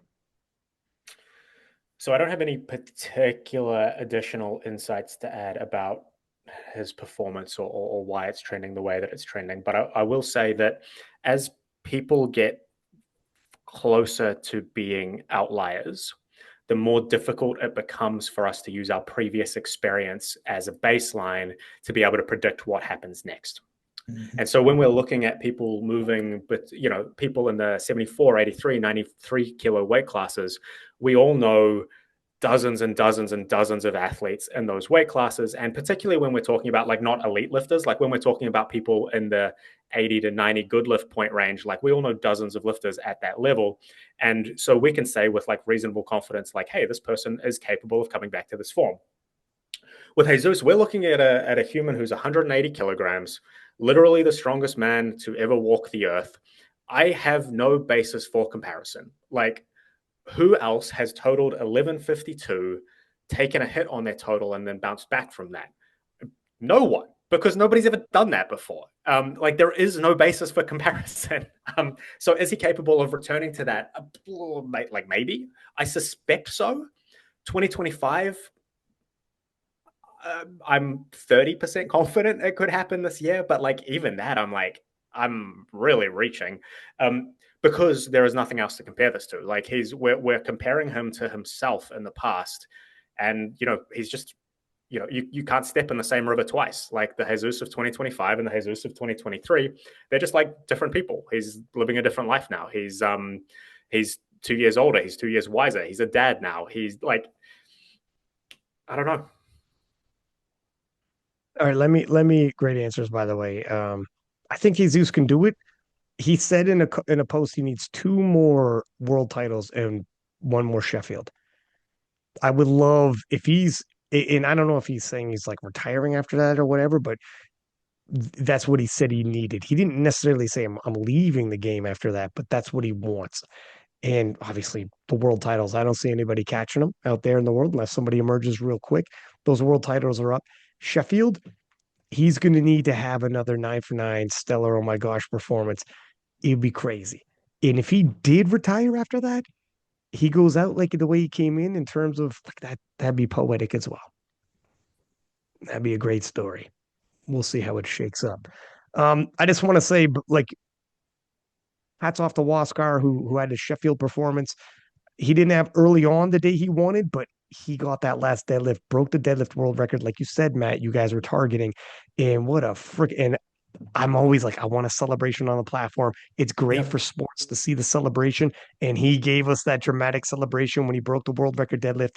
So hats off to Waskar. It was a long fight to get to that Sheffield platform. And I'm glad when he got to that Sheffield platform, he broke a world record. And that's what Sheffield is all about, breaking world records when your community's watching, and he did it. So hats off, successful story. He should be proud of that. He made history, as well as Bobby Butters, who stepped in. You're right. Penn is always battle ready, but Bobby really was last minute, like super duper last minute. So that hats off to her with the last minute call, making weight in the 57s, no excuses, like a true professional, made weight with very little notice, put on a great performance and handled herself very well, pleased the hometown crowd. So Bobby Butters, hats off to you. Let me take a look here real quick as we look, Bob, while you're looking around where you're Bobby took a shot at the squat world record. God bless. Right. She said that she said that everything felt heavy on the day, but she still took a shot at it on her 3rd attempt, and I have every confidence that she's going to come back and get that at Worlds. And she get a PB in the deadlift and only totaled 2.5 kilos less. So for somebody who was kind of, as they say, called in at the last moment, she performed really well, to the excitement of the hometown crowd. And so, really, really pleased with that performance. And I know that she's gonna she's going to, build in now more appropriately as she has more time to lean into her prep for Germany. And then just to add also, if you don't mind, Brian, again, as you said, as you said for Waskar, just amazing. I mean, we intentionally, we had talked about it. He knew that the world record total probably wasn't on the table. You know what I mean? Not quite there yet. So when we reviewed his game plan, we intentionally made the decision. We are going to be aggressive on the squat and the bench press. But when this isn't world championships where there's a title on the line. So if it's an either or number, this time we're going to take the higher one. And sometimes that bites you, and it did. But then he came back, he kind of got a second wind, at subtotal, and then knocked that third deadlift out of the park. And that was just a really fun moment. I mean, he crushed that last deadlift. I think he had definitely had another 2.5, maybe even 5 kilos. But that was just an awesome moment that the cameras, the SPD photography and camera crew caught that moment where his son was on his friend's shoulders and he looked out into the crowd and saw his family, and that kind of gave him even more juice in the tank for that final pull. And that was just, I'm thrilled to be a part of that. And look, this isn't, I don't think this is the last we're going to see of Waskar Carpio on the Sheffield stage. So I think he'll be back. And also, I threw to Amelia about the 63s, but freaking Meg emerging as the queen of the 63s. Are we well past when Leah Bavwa missed weight and she won in 2022? She won the world championships, and it was like an asterisk on there where she didn't total enough to make it to Sheffield, even though she's a world champ. Relying on a wild card didn't go her way. And it was like, it probably felt awkward. I talked to her about it, and she's like, yeah, if Leah made, I wasn't the number 163 at that moment. If Leah made weight, she would have creamed me. She openly says this. And now for her to win the 63 kilo world title outright, and then face off against the 63 kilo junior world champ and the returning Leah Bavwa, the same lady who missed weight back in 2022 and was casting that shadow over her previous title, to face off and win in the battle of the 63s. Outstanding day for Meg. Even if it wasn't the total she necessarily wanted, nobody's going to care about the total. In the future, you just look back, and storyline wise, it was perfect. It was perfect. Now there's no asterisks or whatever attached to any of this. She's the queen of the 63s. So hats off to Meg, as well as I want to say Jad Jacob, whom, we all know her coach passed away just 6 weeks before. She wanted to honor him at Sheffield, and she did a phenomenal performance, very gutsy, fought for her reps, was battling emotionally and physically, and finished her day. There was a lot of, I don't know how you could do something like this and be able to pull through, and she did. Hats off to her. She's also got a heart of a lion. So I just wanted to make mention there. Fellas, anything else we want to throw out here? You guys feel free. I think we hit all the lifters. We did, actually. I just want to touch on 2 more things very briefly, if I can. Yeah.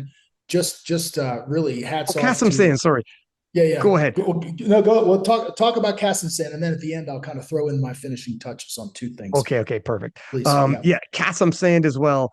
715. Kasim Sand, the reigning 66 kilo world champ. Obviously, it's a tough one when Chel enters your platform. Kasim Sand didn't have the day he wanted, but I think Kasim Sand is capable of hitting around 730, 740, up in that range. I think he is capable of. He would have took the old world record.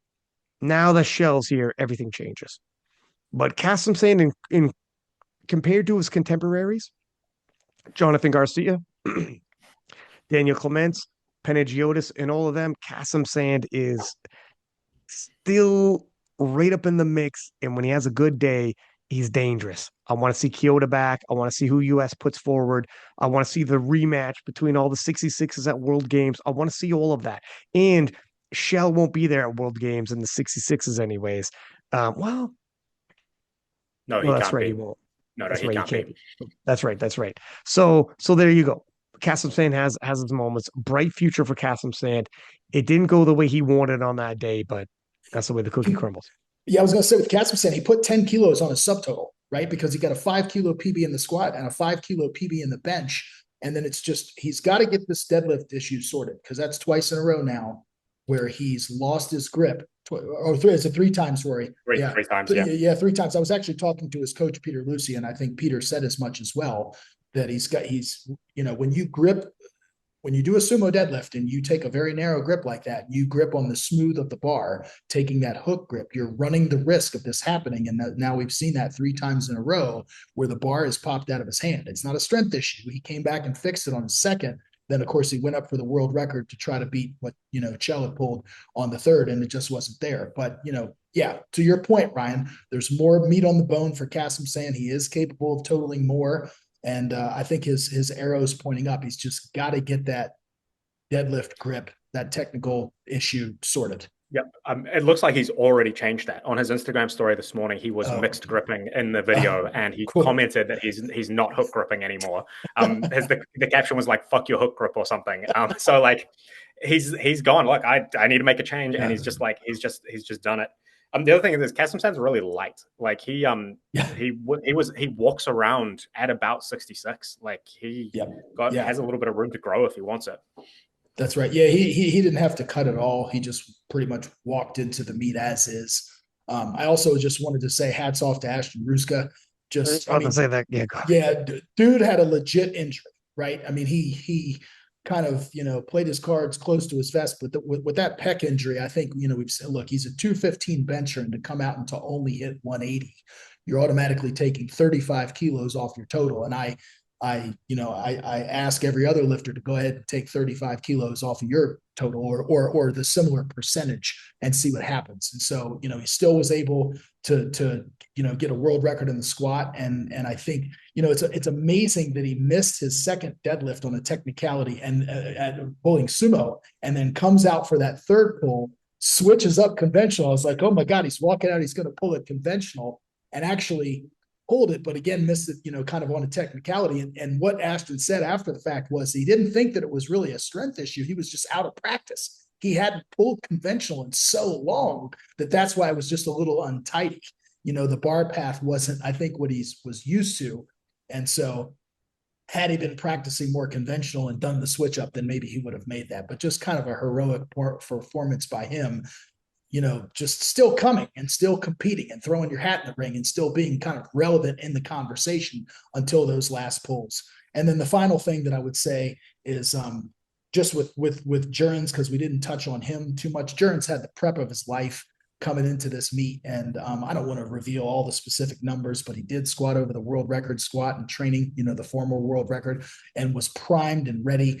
And they had this thing that happened with the scales, Ryan, and that was very unfortunate about how all of the competitors came over, and when they got on the scale initially before the official weigh-ins began, everybody was weighing in light. So this was Chel, this was Jurgens, this was Waskar. A lot of these lifters went through it. They got on the scale, I mean, almost to the tune of a full kilo in many cases. And so then Jurgens and Chel and Waskar all started eating and drinking a little bit.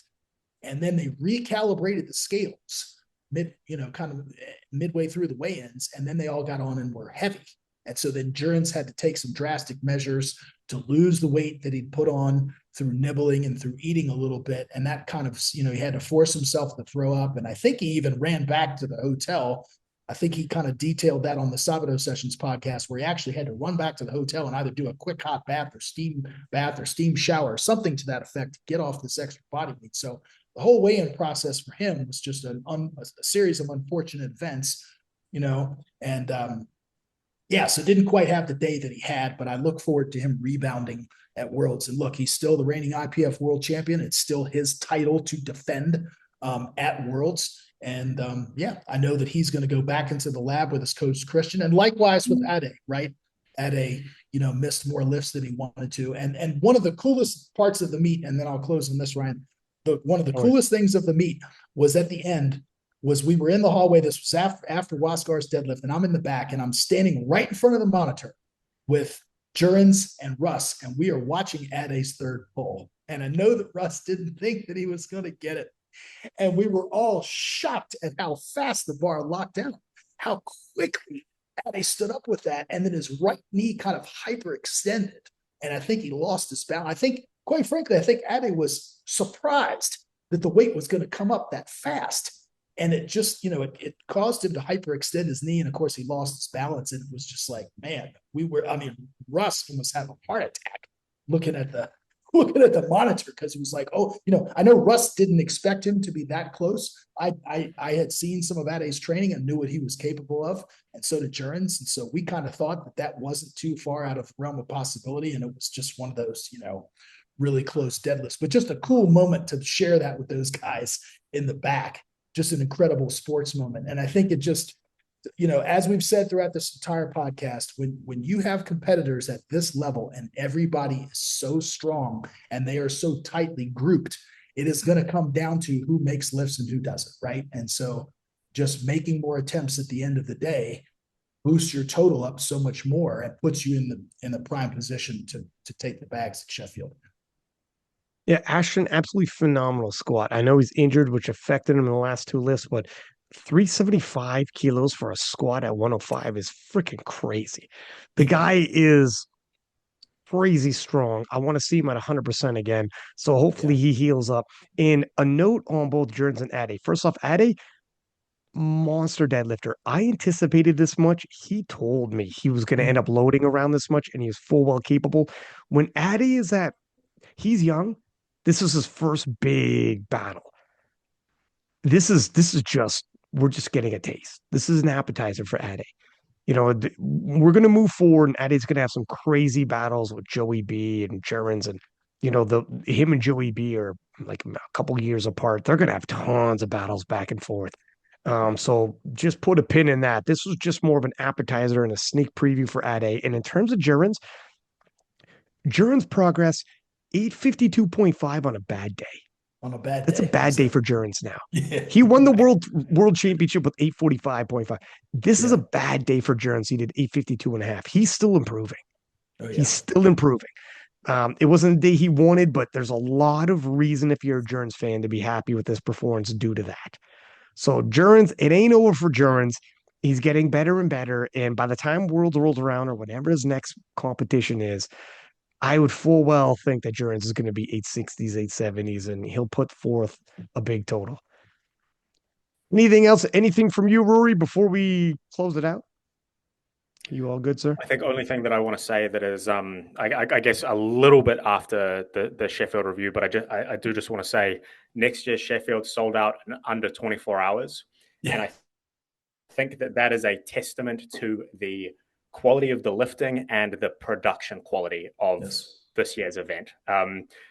300,000 people or 330,000 people or something watched the stream, at least for part of the stream, were tuned in.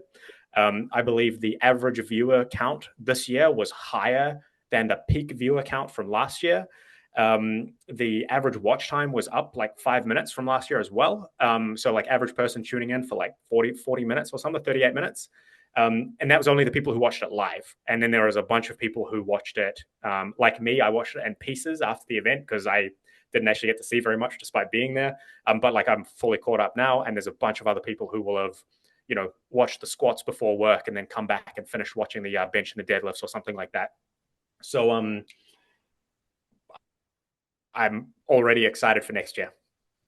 I'll tell you what, I remember we were at the banquet. Yeah. The tickets went live at like 3 p.m. We're at the banquet, and Benjamin Banks came over and Pete came over too, like shortly after or before. And they were like, hey, we're sold out. I'm like, it's been 6 hours, let alone 24. Yeah. It was like 6 hours. At the beginning of the banquet, they're like, it's 75% sold out. And by the end of the banquet, it was fully sold out. Done. We're done. We're all done here.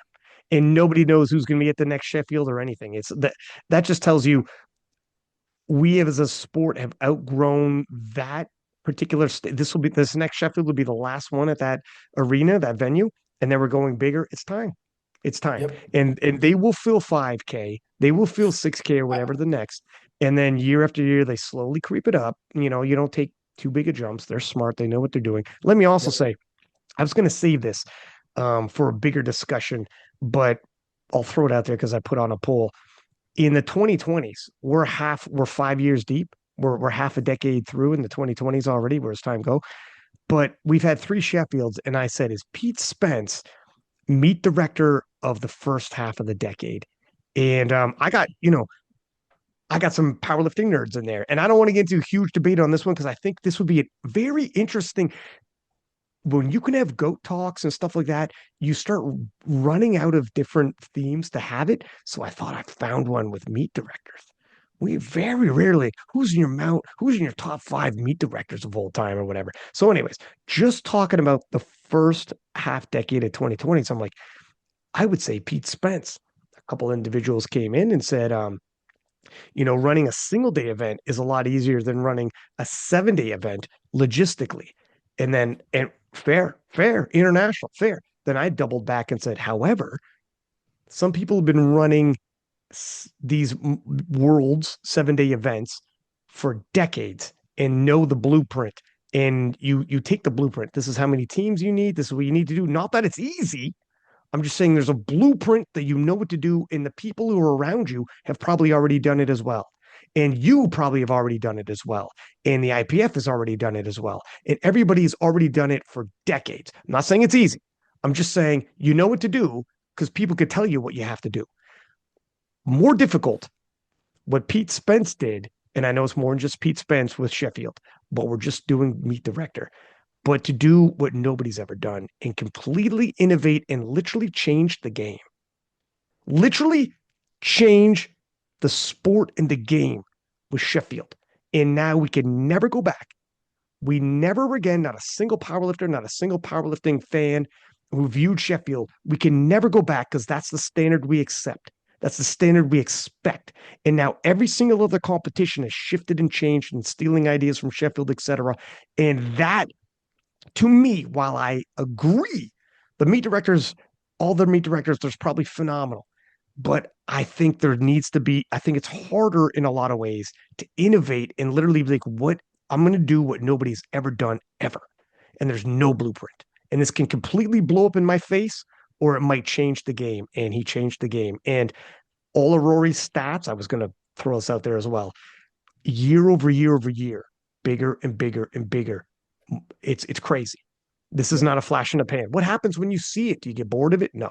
The answer is no. And after next Sheffield, a bigger stadium. What do you think that is going to look like? I saw pictures of the stadium. It's fucking crazy. It's going to look, the picture of powerlifting in it, it's going to look crazy. So, I've got some insider info on that I'll share because I don't think Ben Banks, the owner of SBD, would mind. I mean, he's told me this, in private conversation, but then within earshot of many other people. I mean, the fact that it's sold out in 24 hours, Ryan, speaks to what you just said. It's the community's thirst for more. It is a thirst now that is unquenched because people want more and more and more.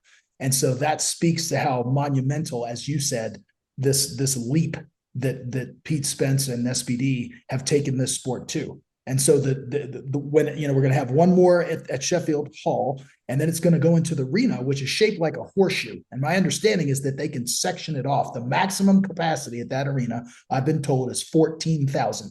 They're not expecting to jump from 2,200 to 14,000. They're not going to do that because the arena doesn't want to give the appearance that half the arena is empty. So my understanding is they are going to section it off, and they can section it to probably 5,000, maybe 6,000, somewhere in that ballpark. And also my understanding is there are restaurants and pubs and commerce connected to that arena, and they make a tremendous amount of money from the business that takes place at those restaurants and pubs that are connected to the arena. They actually make more money, my understanding is, from that than they do from the actual ticket sales. But they don't want, the optics don't look good if you have this, half empty arena. So their vision is not to jump from 2,200 to 14,000 immediately.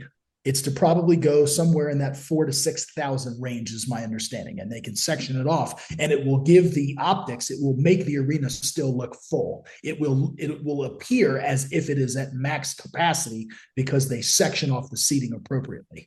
And that'll be incredible because, let's just say they double it and it goes to 4,400, from 22, because I think 22 is the capacity at Sheffield Hall. Let's say they go to 4,400. That's incredible just to double it.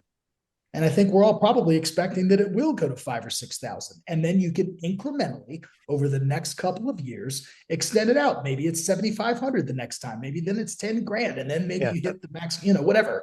It's I don't think it's going to make a jump to 14,000 in 2 more years, but it's exciting times, man.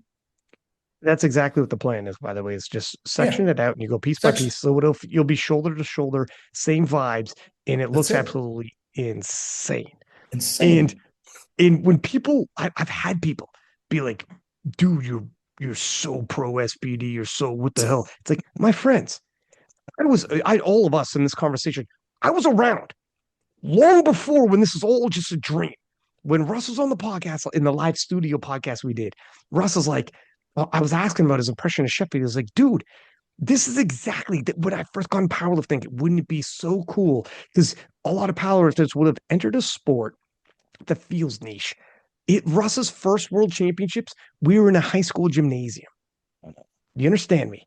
And now we're in a freaking venue like we just at with the ruckus crowd we have. You show up, you get shuttled to and from the airport, all your food taken care of, and all this everything's you've said it many times, Matt. Optimal to get the best possible performance out of these athletes, money and the whole nine. It's crazy. And the feel you're going to have at Sheffield year after year after year as they get bigger and bigger and bigger. And yes, I'm crazy pro SPD because I seen everything I just said about Pete Spence. You could blow it up to SPD. It changed the sport, man.